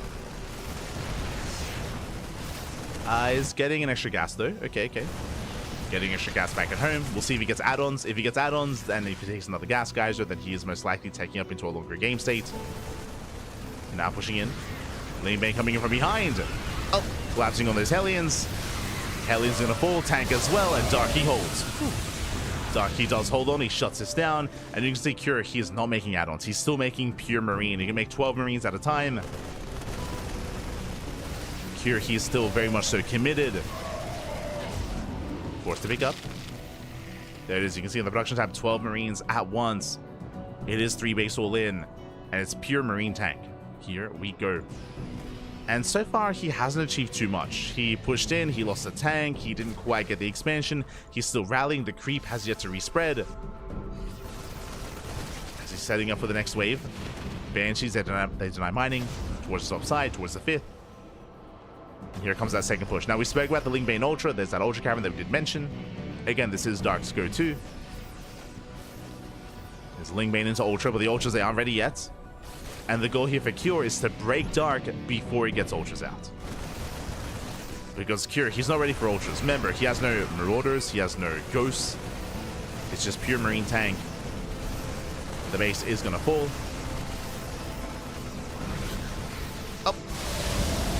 Kerrigan survival 2 leak. Este Startup, you're an animal. Meanwhile, here comes a massive counterattack. Oh my god. 7 SCVs going down. Bailey's a crash into the bio. Breaking into the expansion. Dark, he busts in. SCVs are going to be falling, crippling the economy. An economy that wasn't large to begin with. And Curie turns around. Curie, he's turning back around. These things are getting out of hand. They're still taking down depots, denying mining time. You might be thinking, oh, but Curie was all in anyway, so does the economy matter? I mean, it matters even more because his economy was limited. It was a limited 3-base economy, and now even less so. Now he can't actually afford to make 12 Marines at a time. Now he's having a hard time sustaining his own production. He does rotate once again. Ultra production has begun. And remember, the longer this game goes on, the better it is for Dark. As Cure, he is not set up for a longer game. Cure is all in. Lings, they flood forward. The wall is open. They bust into the main. They bust into the production. Mate, this is the kill move. Lings, they eviscerate the economy. 1920 SCVs going down. And Cure, this is all he has. This is all he has left. And the reality is that Dark, he can afford to lose the base. He just abandon the base. He can abandon the location. Yep, GG gets called. We get no final fight. The writing was on the wall, and Dark, he will take the series 2-1. He will advance on to the grand finals. GG. Whew. GG, well played. Similar to the last game, Dark, just mass counterattacks, mass run-bys, just crippling the economy of Cure, just disrupting and hindering the all-in. Remember, it is an all-in, but it's reliant on a 3-base economy. It's reliant on maintaining specifically those 3 bases to be able to afford those 8 Raxes. And alas, Cure, he was forced back time and time again. His economy was crippled, and the production was being camped by those Ling run-bys. And we didn't even get that final fight. Cure, he tapped out then and there. He knew he did not have enough to break those ultras. Did not have enough. GG, well played. With that, Dark, you'll advance on into the grand finals, and we have our top 2 players of this week's KSL. It is happening once again. Dark versus herO in a best of 5. Let's go. Let us go. Whew. Oh boy. Again, as we did mention at the start of the broadcast, Dark and herO, they are the number 1 and number 2 seed of the tournament. They often do face off in the finals of KSL, and it is happening once again. Now, typically, this is herO favored. herO, he is the champion of KSL. He has the most KSL wins under his belt, but Dark is a good rival to herO and does often take maps, does often take series, does often make herO work for it. So I'm looking forward to a back and forth. And again, we have seen Dark bring herO down before, so he could do it again. Let's go. Let us go.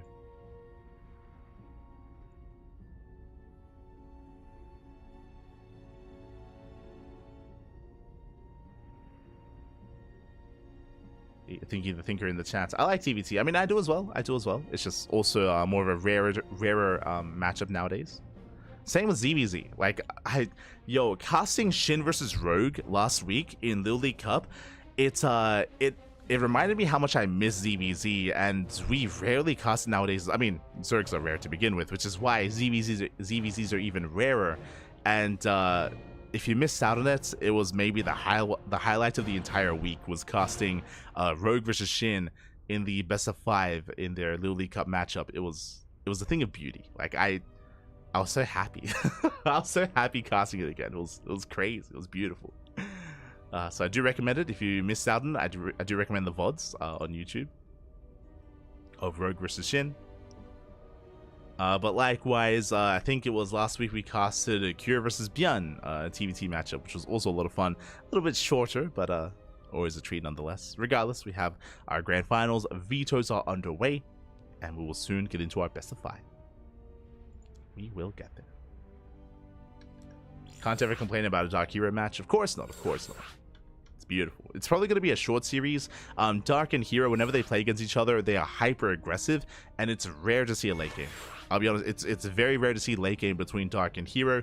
I would love to see this go to the ace match, and it'll be like a half-hour series. It'll like a 30-minute best of 5. Let's go. And shout out to Chicken Man. Chicken Man, he's letting us know that this is the 19th Hero vs. Dark finals of the KSL. That's crazy. 19th finals.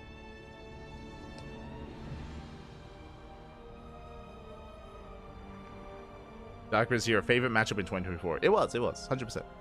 Always. It never disappointed. Never did disappoint. Regardless of the outcome.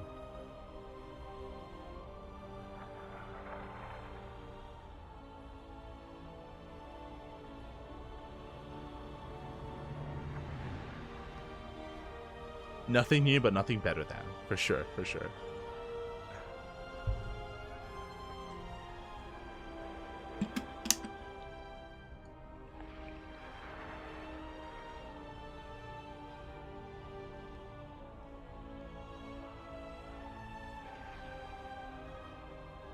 We go.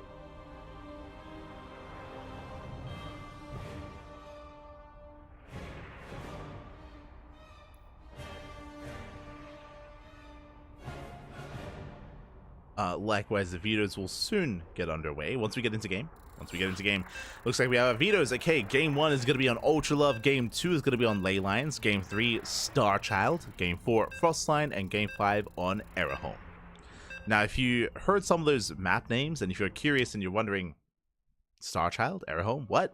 KSL features a different map pool than the ladder map pool. KSL alongside Pigasaur Monday, alongside Monday Night Weeklies, alongside our tournaments, Sparkling Tuna Cup, and Tenacious Turtle Tussle, we all feature a custom map pool that features TLMC maps instead of some of the ladder maps.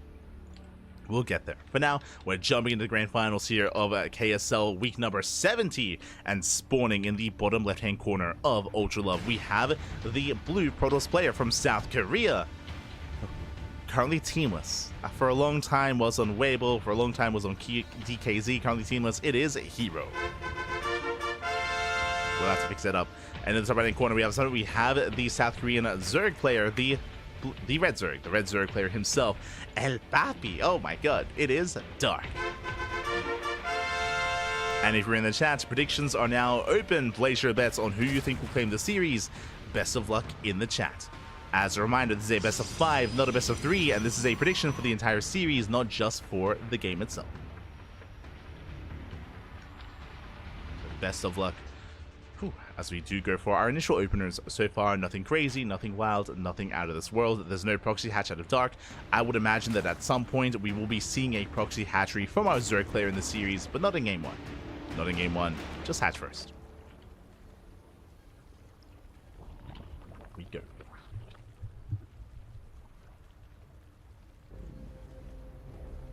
And get your Gamba going. Behind this, gate expand out of herO. Likewise, hatch gas pool out of Dark. So everything looking normal. If we ever see a deviation, we'll most likely scream out. We'll get there. They're like, 4-minute lair. Something like that. And when it comes to Dark styles in this match, especially against herO, we do often see all-ins. We see German taxis, we see Ling Queen Nidus all-ins, 2-based Roach all-ins, 3-base Ling Hydra all-ins. We expect aggression out of Dark. Likewise, herO, he often kind of meets aggression, with his own early Stalker timings, with Glaive at depths, sometimes double Starport Mass Oracle. Like, hero's also an animal. Like, I mean, hey, herO and Dark, they were teammates for a long time and good friends, even 2v2 partners, so they're very familiar with each other. There's a long history between herO and Dark. They were both on DKZ for many, many years, even DPG before that. As there's that Stargate opener out of herO. Is that Stargate opener. Likewise, Dark claiming his third. Still droning. From here, we expect an Oracle out of herO. We could see a deviation, especially based on the rally. It could be a Void Ray opener instead. Void Ray openers do allow herO to hide tech, and there it is. There's the Void Ray. Based on the rally, did expect it, or that's why we brought it up, is right towards the Overlord to hunt down the Overlords and to deny vision and to keep Dark in the dark. Now from here, herO, he can go for a faster Twilight Council into Glaives, he can go for a fast Fleet Beacon into Tempest, he can go for a second Stargate into Mass Oracle or Mass Void. He can mix up the follow-up here. So we'll keep an eye on herO, as he does throw down another gateway hidden behind the main. Or he could even go for an Oracle into a third base, into a standard game. So herO can mix it up. Overlord goes down. And Dark is even supply blocked. Ooh, for a couple of seconds. At least until the hatchery finishes. My eyes are on herO. herO, he does throw down that third. And is hunting for another Overlord. He's moving out, he's searching. The last Dark, he pulls back the Overlords in time. Does save them, does zone away, and there it is. Early Twilight Council into an earlier Forge. Now, if this was any other player, I would assume this is +1 and charge. That would be my assumption, because this is just such an early timing for these tech structures. But it's herO, and herO, he actually does have a build where he does enjoy early Blink instead. He goes fast +1 Blink into an 8k 3 base all-in, so I'm leaning more towards that from herO. But we'll see. As herO, he likes his Blink Stalkers. But we'll keep an eye on that Twilight Council. Oracle dips in, gets 3 drone kills, does stasis 1 worker. Twilight Council is done, and we are waiting for that upgrade here, waiting for our gases for herO. Oh, there it is. Charge and +1. Okay. I was saying earlier how if this was any other player, I would assume +1 in charge, and it looks like herO, he's playing a little bit more standard. He's playing like every other player, and the reason why we brought this up is because it was an earlier upgrade timing or earlier tech timing compared to the third base. So this was thrown down earlier. So not Blink, going into +1 in charge. But now he's going to be active and aggressive with the initial wave of Adepts. So 7 Adepts that you poke out. This is a standard timing. They shade in towards the expansion, and they threaten the mineral line. They get 1 drone, and only 1. From here, they poke in, they poke out. Now, this is going to be a very strong +1 in charge timing. The goal here is to catch Dark droning. If Dark doesn't make safety roaches, if Dark drones, and if he avoids his army production, then he's going to be in trouble. Oracles, they come into support. We have 26 more Lings in production. That's a lot of Lings. As they shade into the mineral line. Ooh, drones are going to be going down. This is getting out of hand. This is getting out of hand. It's getting out of control. 8 drone kills. 9. Can we get 10? Can we get 11? Not quite, but 10 drones, that is good enough. And Dark, he is not making roaches. He is skipping roach production. He's going straight into Hydras instead. And this is where I'm concerned, because herO is gearing up for that push. He's gearing up for that timing. Lings, they attempt to counterattack, and they will scout. Yeah, big moment here. Big moment for Dark. He sees the charge lots, and he starts roach speed instantly. And he starts roach production. So very important scout here from Dark, and now he knows, now he's aware, and now he won't be caught off guard. Okay. So he does pull together his queens. The 7 roaches about to pop out. More Zealots have arrived, but again, the roaches looks like they're coming out just in time. Yeah, just barely in time here. Zealots, they charge in. Stasis, oh, doesn't quite go up. Queens are going down. This is still getting damage done, don't get me wrong. He gets 1, he gets 2, he gets 3. Yeah, 3 queens do fall. Can he get more than that, though? As the roach count is building up. And Dark, he should be able to hold on. Has a Zealot count with bleeding out of Zealots. Down to 3. Does take down almost every single queen, though. Gets every... Oh, my God. He resets the queen count. That's going to be 6 queens going down. Now the Oracles, they can wreak havoc. Zealot reinforcements, they have arrived.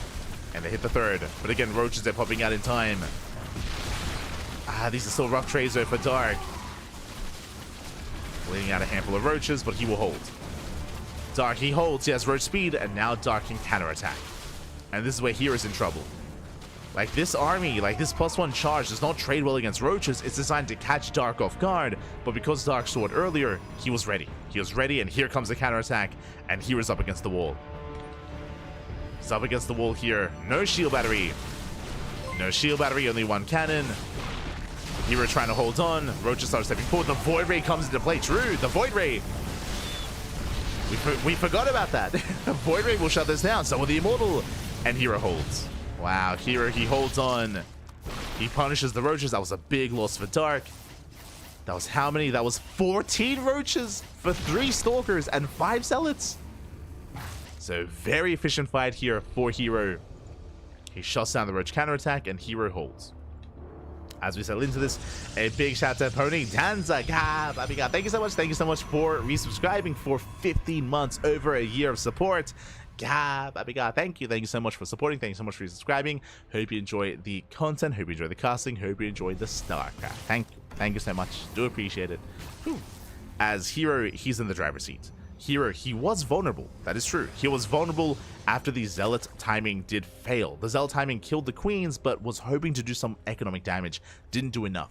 Dark, he counterattacked, but herO, he was ready with the Immortals, he was ready with the Void Rays. herO holds, and now suddenly herO's in a better position. He has +2. He has +2, Immortals, Storm, Void Rays, +1 armor on the way, 4th base on the way. He has a comparable, if not greater, economy. Dark, he needs to recover. He needs to bounce back. How exactly? A couple different ways. We could see some run-bys. We could see some run-bys, counterattacks, whether it's letting run-bys, roach counterattacks. There's potential here for Dark. Likewise, taking up into lurkers also has some value here.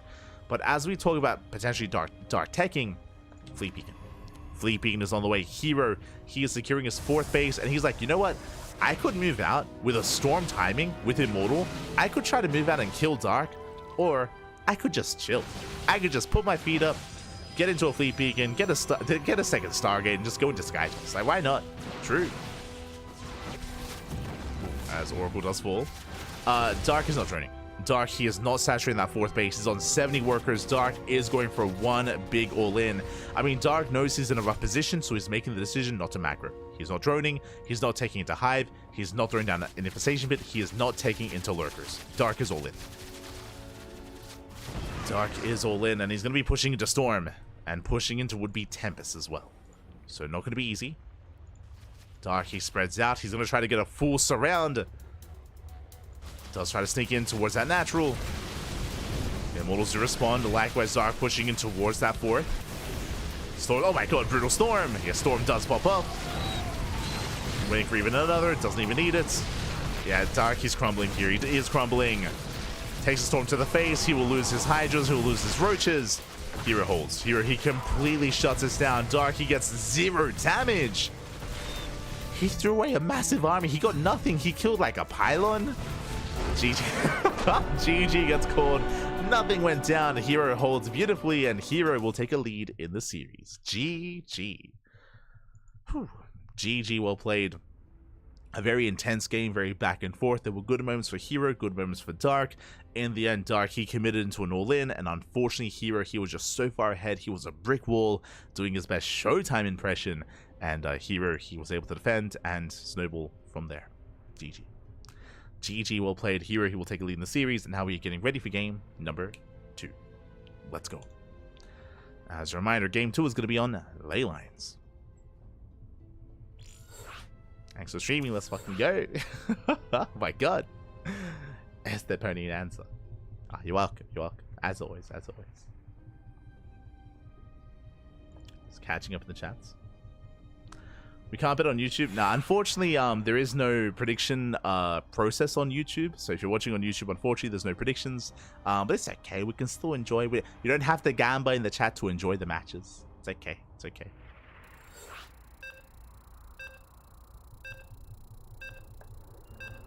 It's all good.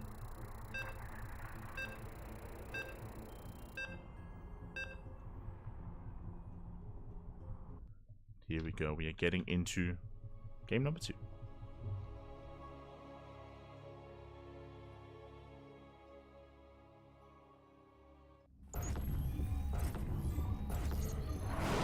Getting into game 2 and spawning in the bottom left-hand corner of Ley Lines, we have the South Korean Protoss player. We have the blue Protoss, leading the series 1-0. It is herO.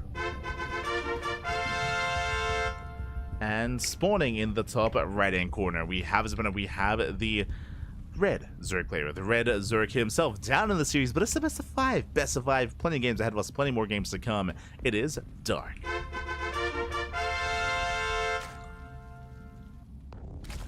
We go.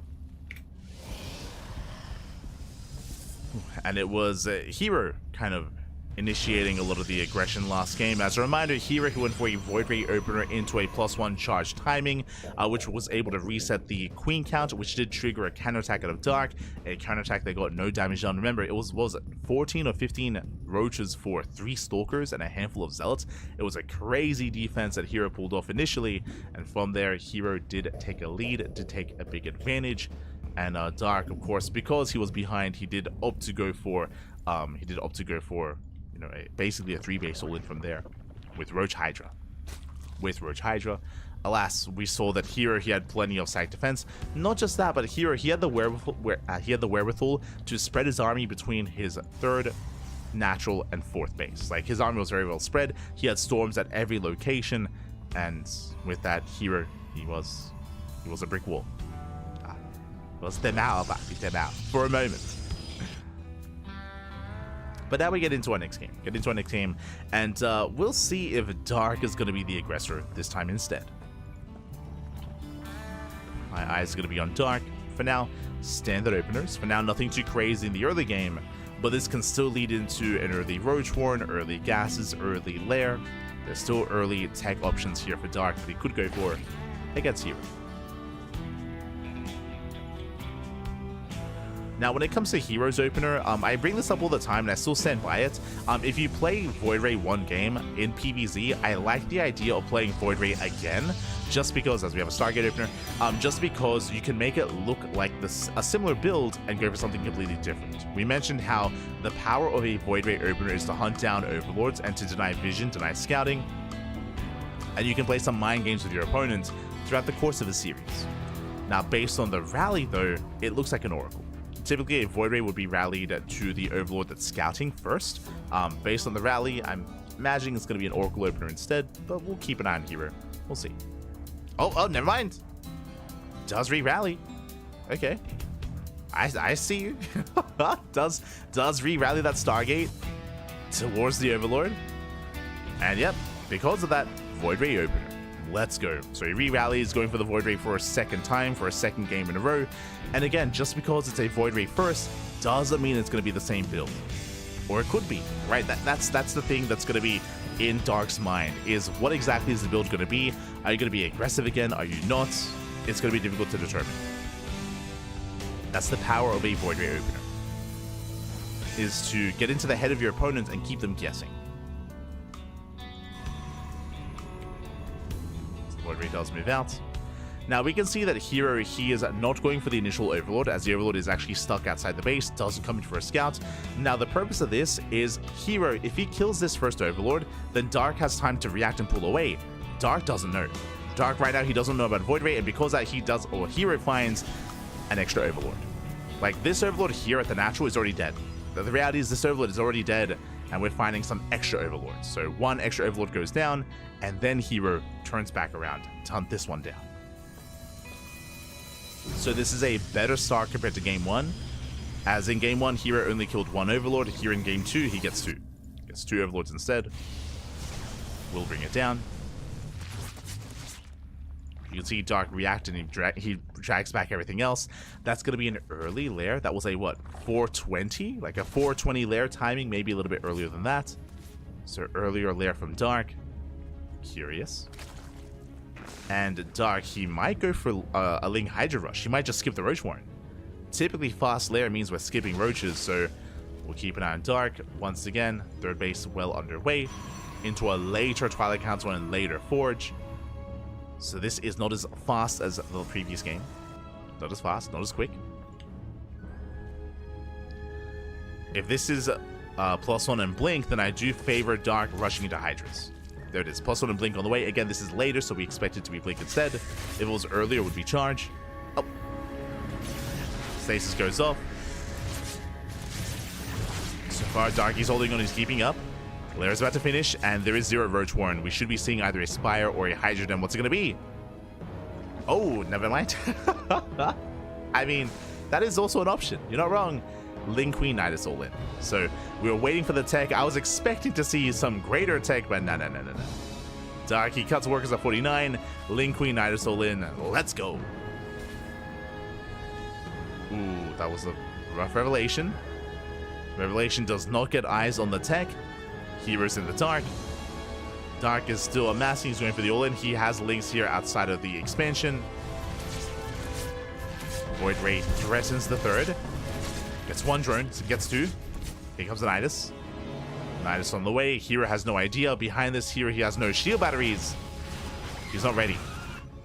He's not ready. He's going to get completely blindsided. This is best case scenario for Dark, as the all-in has arrived. And now Hero knows. Immediately, just shield batteries. Immediately, shield batteries do respond.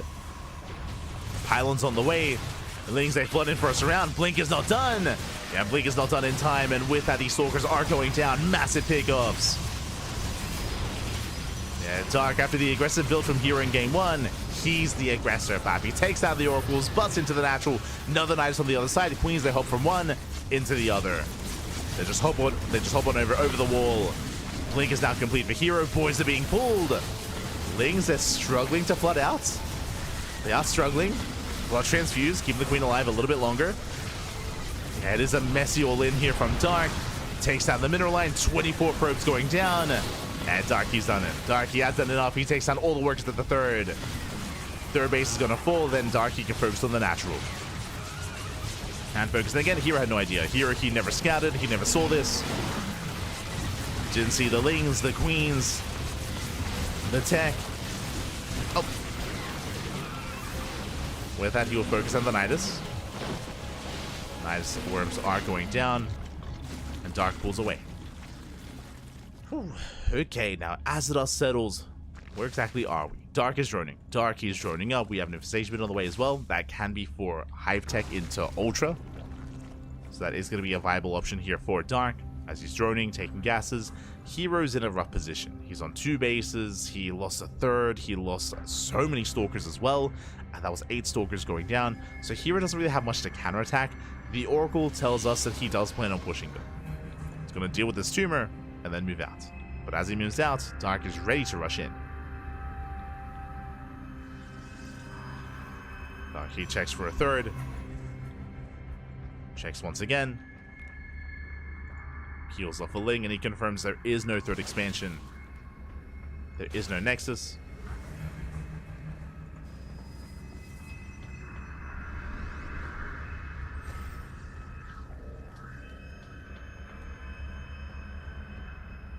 And Hero from here is pretty all in. He's pretty all in with this army. Now, there are no roaches defensively. Only Ling Queen. True, true. So defensively, Dark doesn't really have that much to work with. But he may still be able to overwhelm. With a high Queen count, with a high Ling count, it may just be enough anyway. As Hero, he has to break through. Trades decently against the Lings. Stays behind this. Pylons as well. This confirms 2-base all-in. 2-base all-in at a Hero. He's trying to set up a proxy gateway to reinforce on the front lines. Dark hatching reinforcements. Oh. Nice control at a Hero. Does blink away. I has to turn everything back around. Does save the Stalkers. He saves the Stalkers. Proxy gateway on the way. How many gates do we have? 6, soon to be 7. So it's going to be a 2-base, 7-gate all-in out of Hero. But now there are roaches. Like, as time goes on, it's getting better and better for Dark.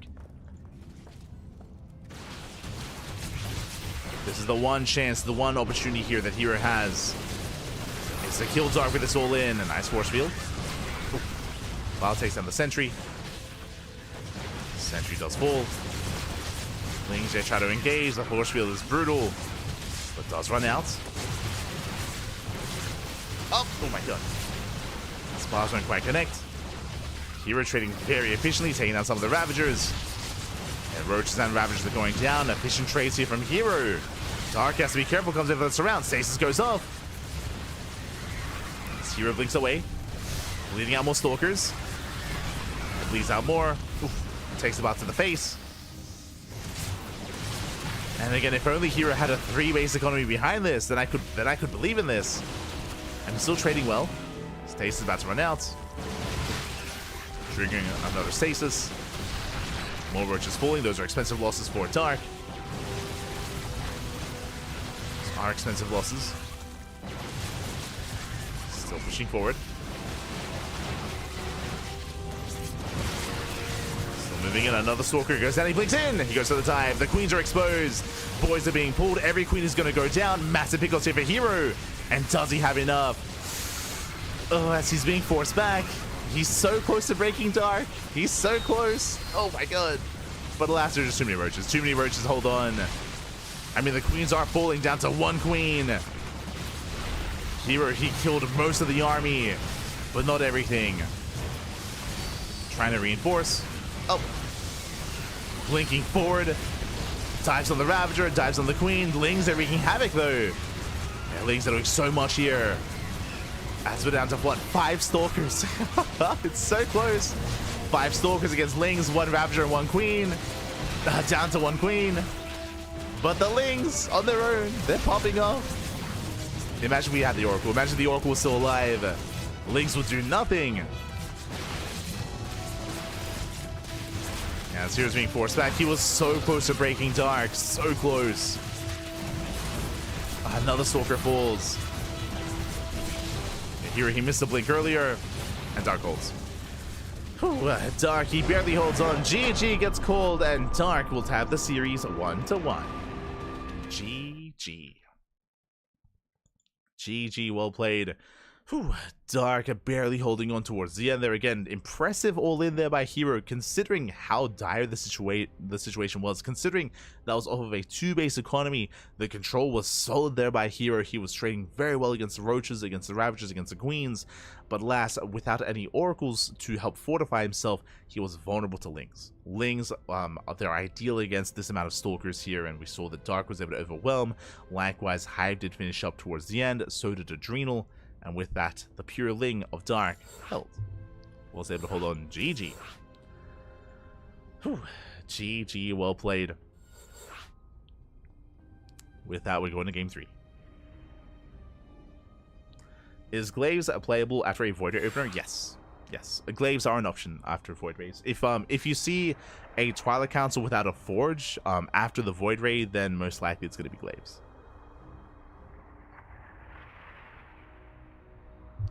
Last KSL, herO went Void Ray, Oracle into Glaives, he played versus Shin. Yeah, whether it's the last KSL, I mean, it's pretty common. Like, I'm pretty sure we've seen that in OSC. herO doesn't just do it. Max Pax does it as well. Max Pax, classic. It's not an uncommon build.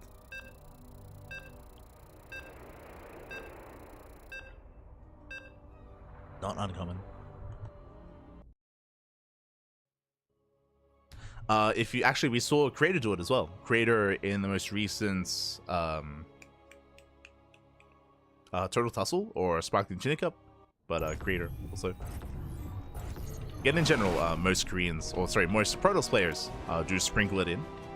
But for now, we are going to be diving into our next game, and we are tied up 1-1. We're getting into game number 3 and spawning in the bottom left-hand corner of Starchild. We have the blue Protoss player from South Korea being forced into a tied series. We'll see if we can bring it back. It is herO.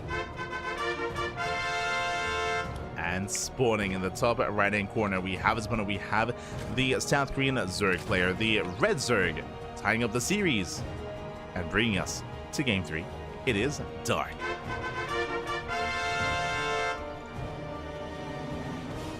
Usually it's off of 3 bases on Glaives, not sustainable on 2. Yes, never did imply that it was off of a 2-base economy.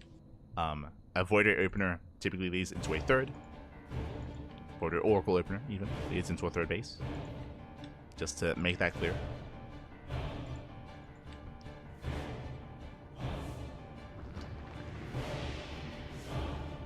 As Dark, we did mention this at the start of the series, we have yet to see a proxy hatchery yet until now. Here comes the hatch block. Again, we expected this at least once in the, oh god, as he is going to be denied. herO, he checks immediately, does pull a 2nd worker, and the hatch block is denied. So far, good moves out of herO. Dark back at home, hatchery into gas, into pool. Is forced to go for a much more standard follower. And the hatch block is denied. He's going for the gas.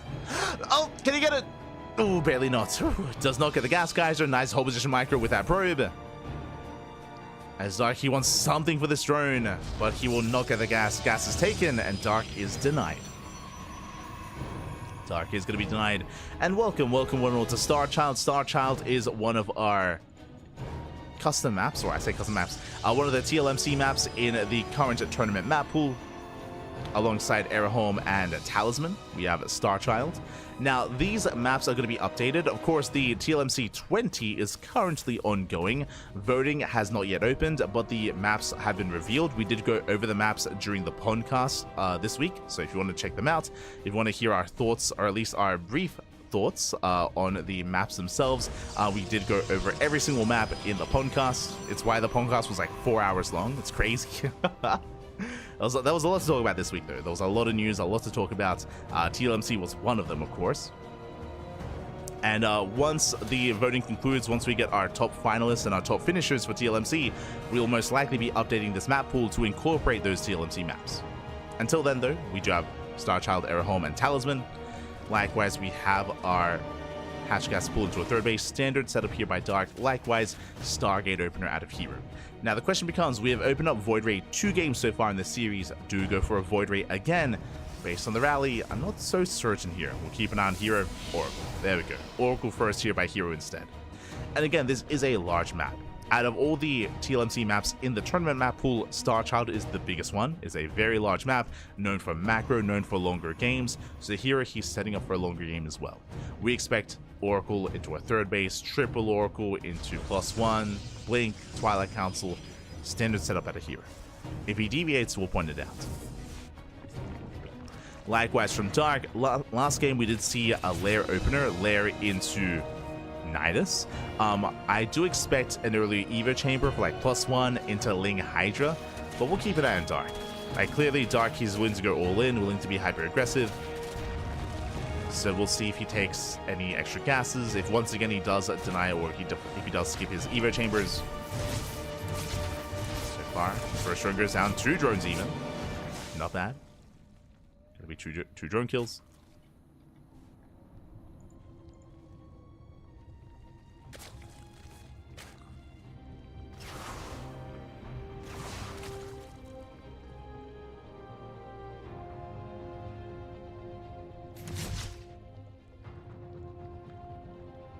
See here, coming in once again now with a second Oracle.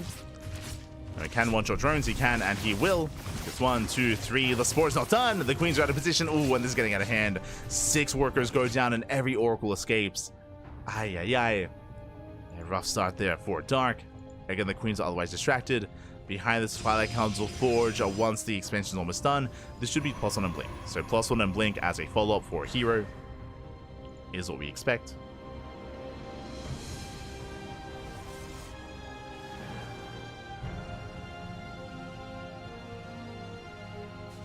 Likewise, Dark going for a later lair timing, taking his gases. Early Evo chamber, this should be +1 melee into Ling Hydra. As we mentioned previously, this looks like standard game setups. For the first time, to be fair, for the first time here in this series, we're looking to get into a standards EVP. Spore is not done. Oh god, Dark! Spore is not done at the third. 5 more drone kills. Ay, ay, ay. Time and time again, late Sport, the natural late Sport, the third. Queen's not where they need to be.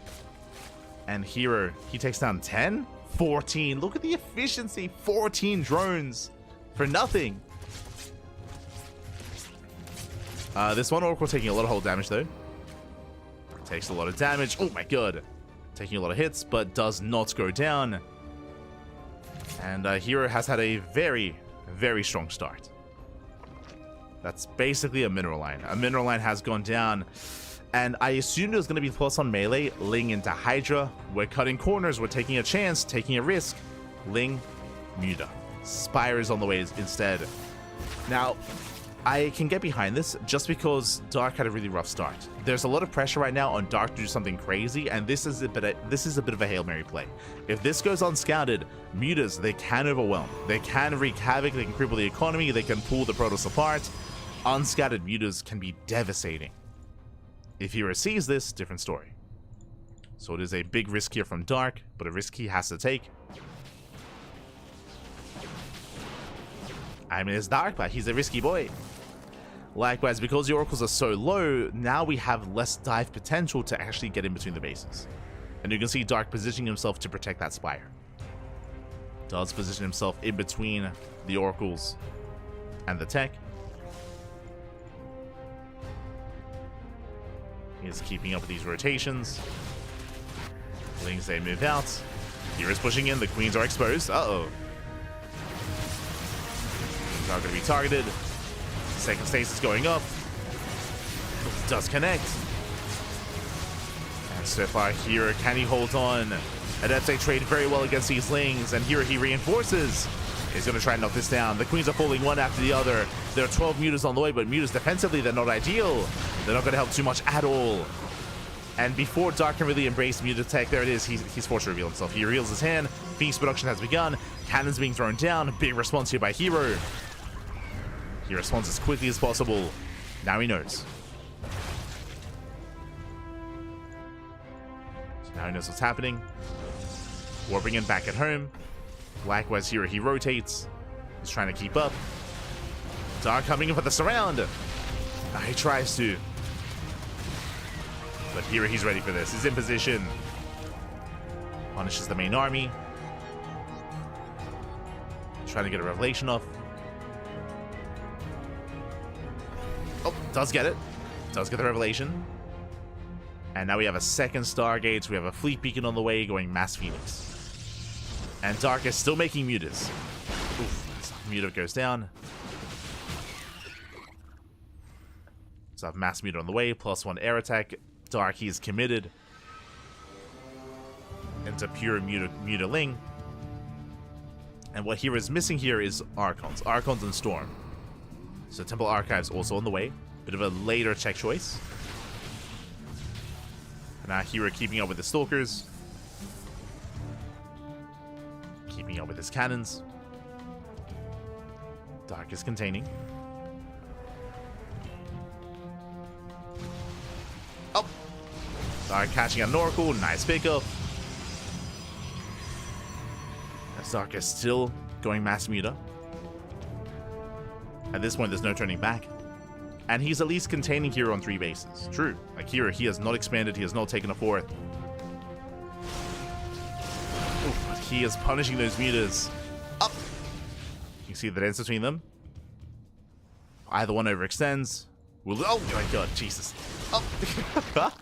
You can see Dark trying to juke out those Phoenixes. Trying to close that distance, but so far has been unable to. Quick reactions out of Hero. Very quick reactions as he gets caught out. 1 Phoenix goes down, he gets 1, he gets 2. Very nicely done. And we do see Dark is going to be reinforcing with Corruptors. So you may be thinking, what are the Corruptors for? They do a great job tanking and zoning the Phoenixes away and protecting those mutas. But they do get into the mineral line. Drone's going to be going down. Phoenixes, they get the hell out of there. They pull away. But they barely don't see the Corruptor. Oh. Corruptors are building up. Yeah, there we go. Corruptors are spotted. Now Hero knows. Behind this, morphing in more Archons.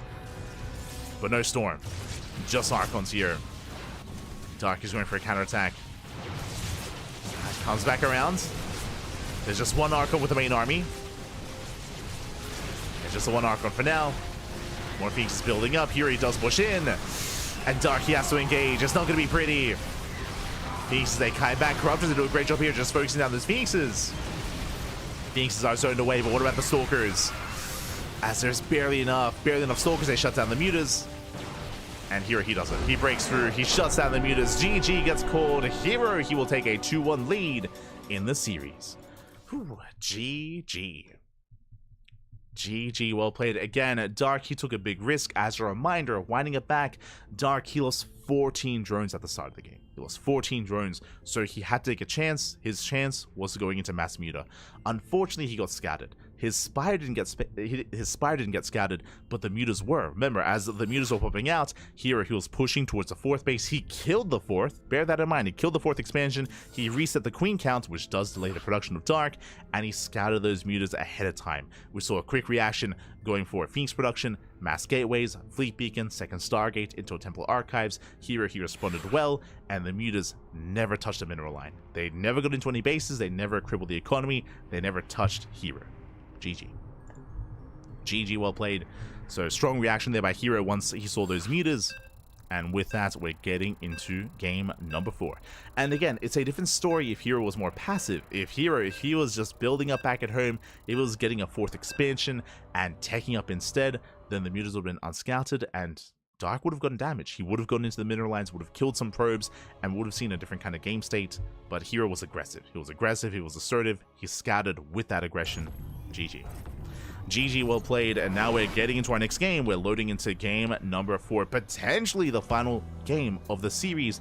I'm hoping for an ace match. I want to see a game 5, but this player here is 1 game away from claiming the entire series. As spawning in the bottom left-hand corner of Frostline, we have our blue Protoss player. Blue Protoss leading the series 2-1 from South Korea. It is herO. And spawning in the top right-hand corner, we have his opponent. We have the red Zerg player from South Korea down in the series. The pressure is on, and we'll see if he can bounce back. It is Dark. Whew. Now, leading into Frostline, I do favor Dark. I mentioned this previously in Dark versus Cure, but it is very difficult for Protoss and Terran players to be defensive on this map. Now, herO isn't really a defensive player, but along those lines, you know, if herO were to be, if he was to try to be more defensive and get up to a 3 and 4 base economy and tech up as well, it is a difficult thing to do. But it is herO we're talking about, and we even saw it in the last game. Starchild is a large macro map. Despite that, herO, he delayed his fort. He stayed on 3 bases for even longer to be aggressive, and with that, he was able to find a lot of success. So my eyes are going to be on herO for the most part. Eyes on herO to see how he does approach this map. As we have seen herO struggle and fail to defend on Frostline. I believe it was his series against Shin, where he did try to be more defensive, did try to hold on to his bases. I remember herO, he took a 4th base, he fully walled off with cannons and shield batteries at both the 3rd and the 4th, and Shin just overwhelmed. Shin, he just overwhelmed anyway.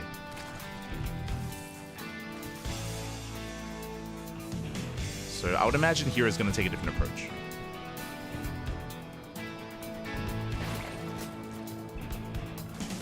Oh my god, the Dark. I mean, I guess worth it, I guess, yeah. Kills the probe. Jesus. It's a big reaction there. I mean, Dark, he does kill the worker. Mate, he had enough, mate. That one drone was getting tased to death. It's like, get the hell out of here. Kills the worker. Back at home, Stargate opener out of herO. And on a map like Frostline, I think we do expect an Oracle-based opener here, but we'll keep an eye on him. We'll see if he does go Oracle or Void Ray instead. Both openers have their place.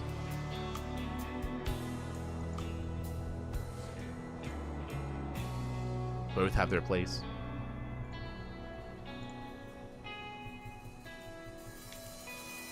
As he really pokes in with the Adept. Going for the Tumor, and he will get it. Nicely timed. Tumor goes down. Delaying Dark. Likewise, he threatens a Shade. Dark trying to keep up. Is going to be the Oracle opener out of herO. Likewise, moving out across the map.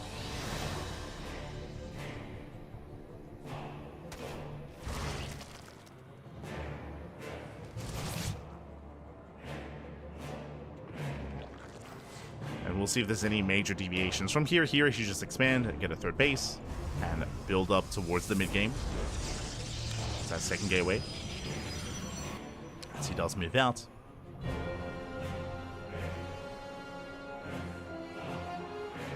And I don't see Dark going mutas again in this series, especially after what just happened on Starchild. I feel like we're going to calm things down a little bit.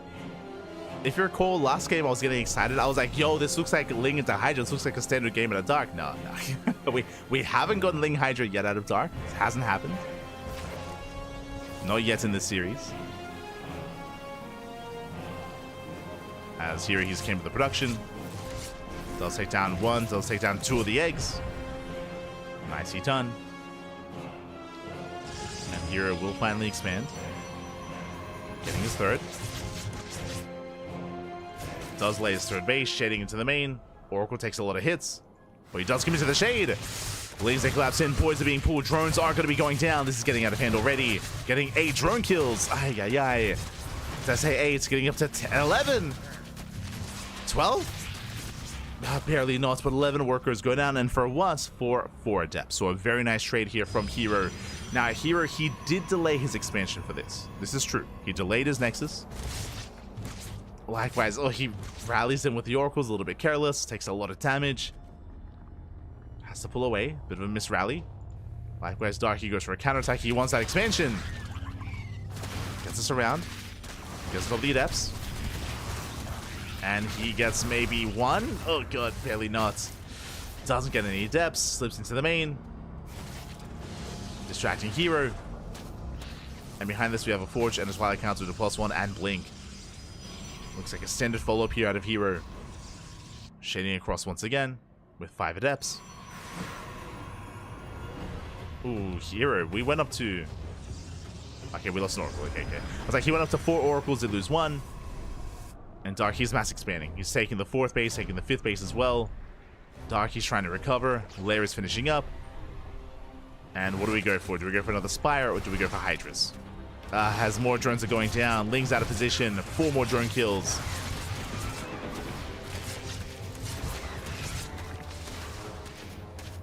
More drones falling. Adepts, they shed in towards that natural. Do they commit? Not quite. Not this time. Here he calms down. And there it is. +1 range, and we're going into Hydra tech. Okay. So for the first time this series, Darky's committing into Hydras. But he's still not out of the woods yet. herO, he does find a couple of drones. Takes down the Spore. That's a kill, not a cancel. It feels like Dark is struggling. Looking at the install stab here, 17 drone kills. 1 Oracle for a handful of adepts. Killed the Spore as well. Traded well against the Lings. And here, he's going for a bit of an older school response. Going +1 Blink into not Storm, into Colossus production. Colossi are on the way. Which is going to be ideal against Lings and Hydras. I mean, really all splash damage is. He is gearing up. Likewise, he denies and shuts down and kind of ling aggression. Now here, he is delaying his 4th base in favor of this tech. That is true. Is delaying.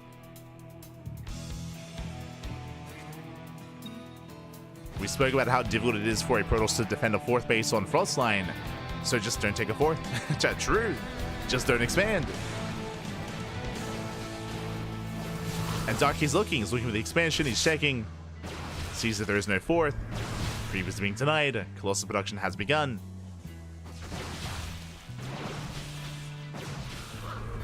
Here he's denying creep. Is keeping Dark contained. Hydras are revealed. Now herO knows. He's where the Hydras. Throws down 2 more gateways. How many gates are we on? Get him to 8. 8 gates into Temple Archives. This looks like a 3-base all-in. Again, the decision to throw down more gates instead of expanding, it's a pretty drastic decision here from herO, as he refuses to take a 4th. And I mean, that is an answer to the solution, to the problem that is Frostline. Not wrong. Meanwhile, Darky's taking out towards Lurkers, so Hydra into Lurker tech. herO's on the timer. Here he has to try to break Dark before Lurkers come into play. More gates. Yeah, 3-base all in. 3-base all in. We have confirmation. He's getting up to 10 gateways.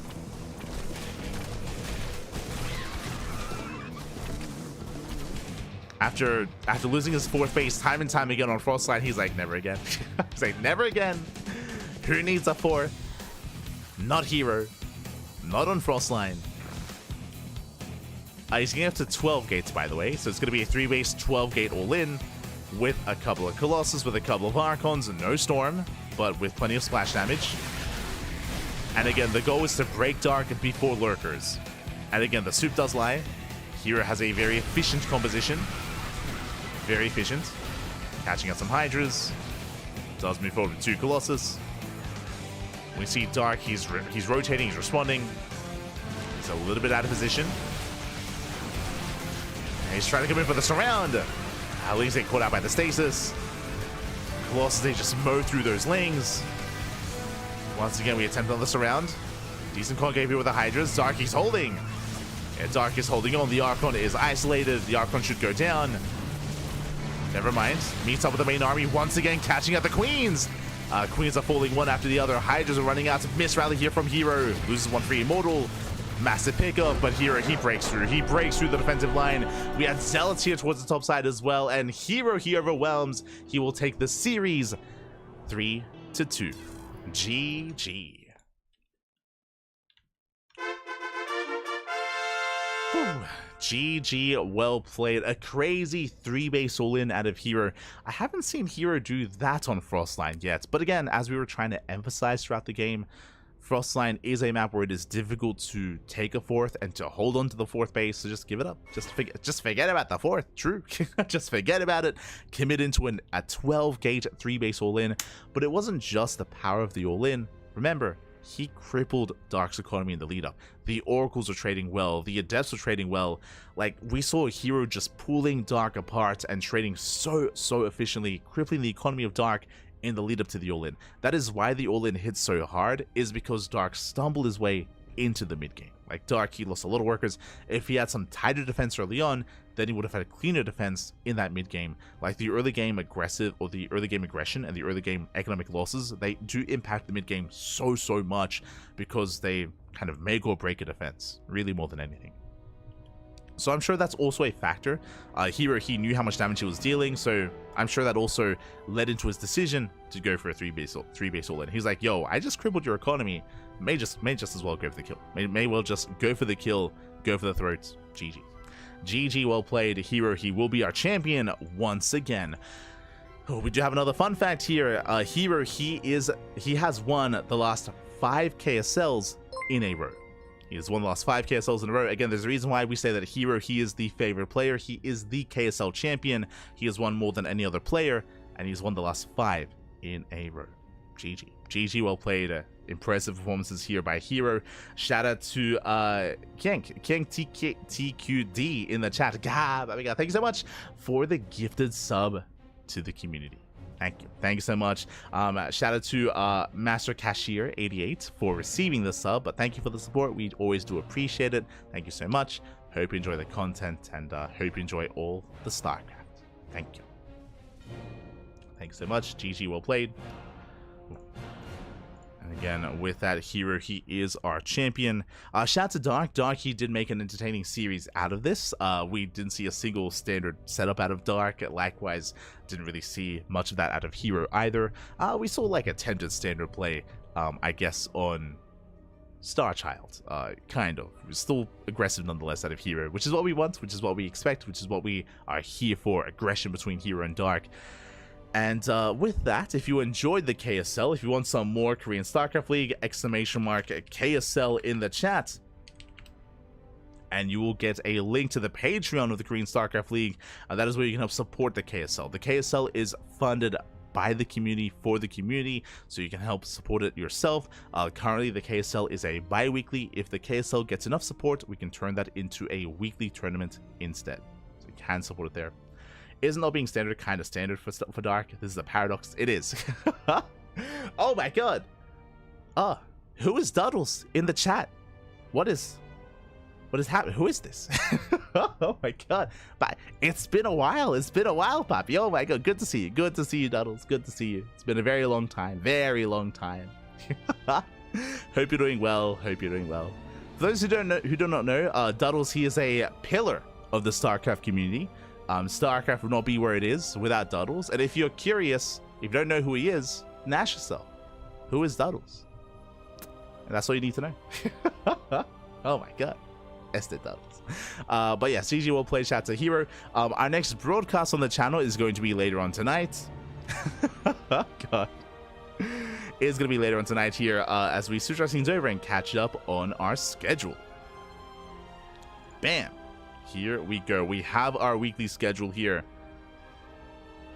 So up next, we just covered the KSL, and as you can see, on Saturday, later on tonight, we have the SEL. We have the StarCraft Evolution League.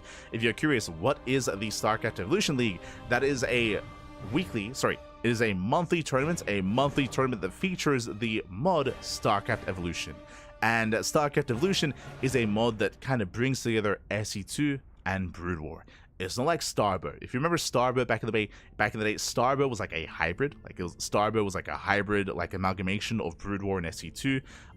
StarCraft Evolution instead separates them. It's SE2 versus Brood War, and it's a lot of fun. Honestly, it's really refreshing. It's really refreshing. It's a lot of fun.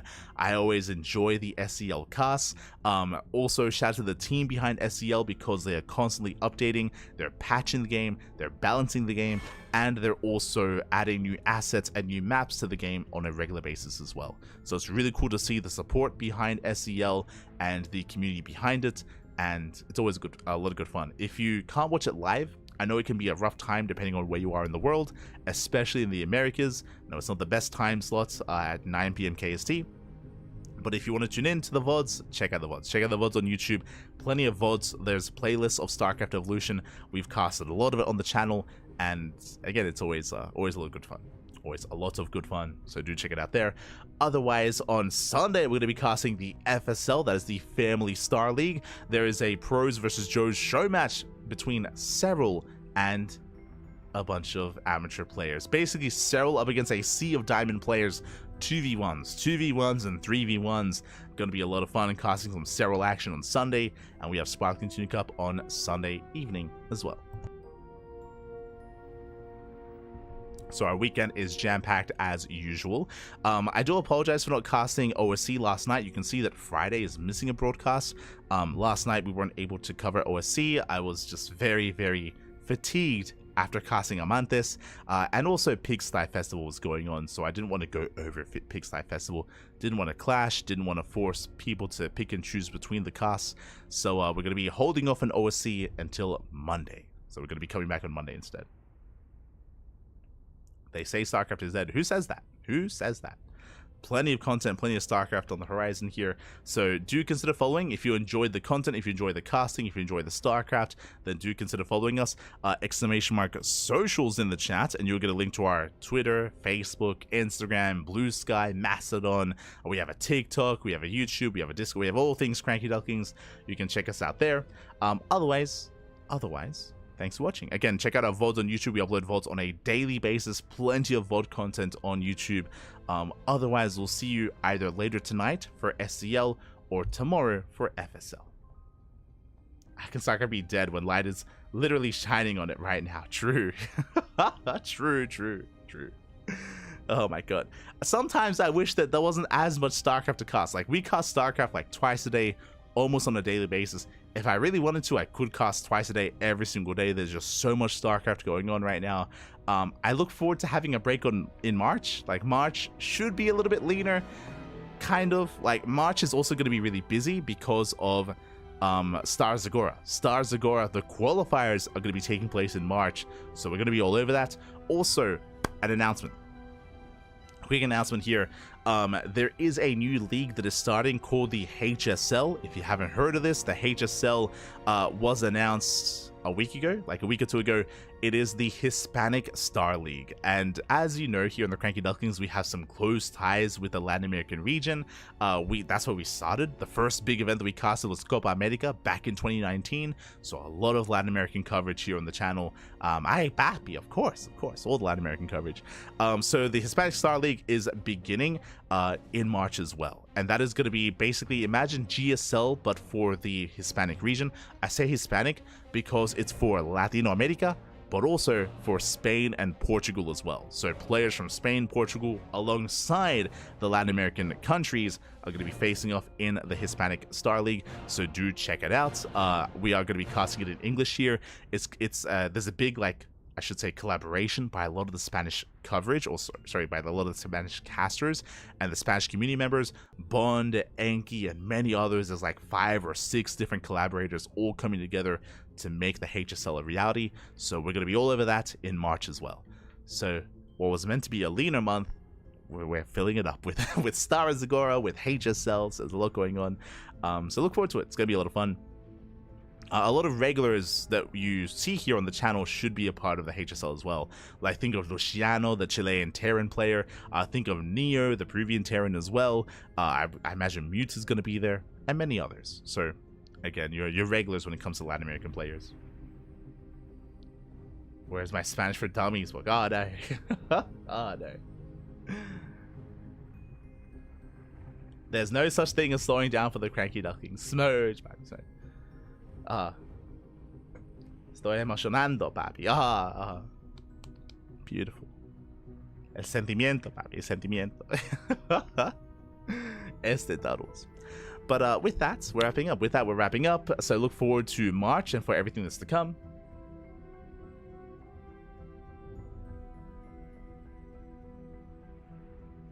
Cast in Spanish. Well, that makes sense for you to cast in English, papi. Sí, sí, en inglés, en inglés. There's plenty of other Spanish casters. I can't cast in Spanish, I'll be honest. There's so much terminology that I just don't know for StarCraft in Spanish that I couldn't do it. I've tried before. I've tried to cast in Spanish. There's too much thinking. Like, I stole myself and I have to think about like the words to use. It doesn't come naturally to me. It doesn't come naturally. But there's some great Spanish casters out there. Great Spanish casters. Otherwise, thanks for watching. Thanks for watching. Thanks for support. ¿Quién es Taros? ¿Quién es? ¿Quién es, papi? No sé. No. It's a pillar of StarCraft. But otherwise, with that, we're wrapping up. So we'll see you guys either later tonight or tomorrow. I mean, even if we don't, I'm sure we'll see you at some point. Again, we have plenty of content, plenty of coverage. I'm sure we'll see you at some point in the coming weeks with some more StarCraft action. Again, check out our YouTube. Otherwise, we'll catch you guys next time. Stick around. We're going to be giving another StarCraft streamer a raid. We'll find someone to send everyone over to. So do give them some love. Do give them some support. I do see that Sal is still playing Legacy of the Void campaign. There is, I think Nina is playing some StarCraft. Maybe some others here. Who do I see? I see Practice X, Florencia, Cosmic. We'll find someone. So give them a chance, give them some love, give them some support. Otherwise, we'll see you guys next time. Until then, hasta luego. Ciao, papi, ciao. Hasta luego.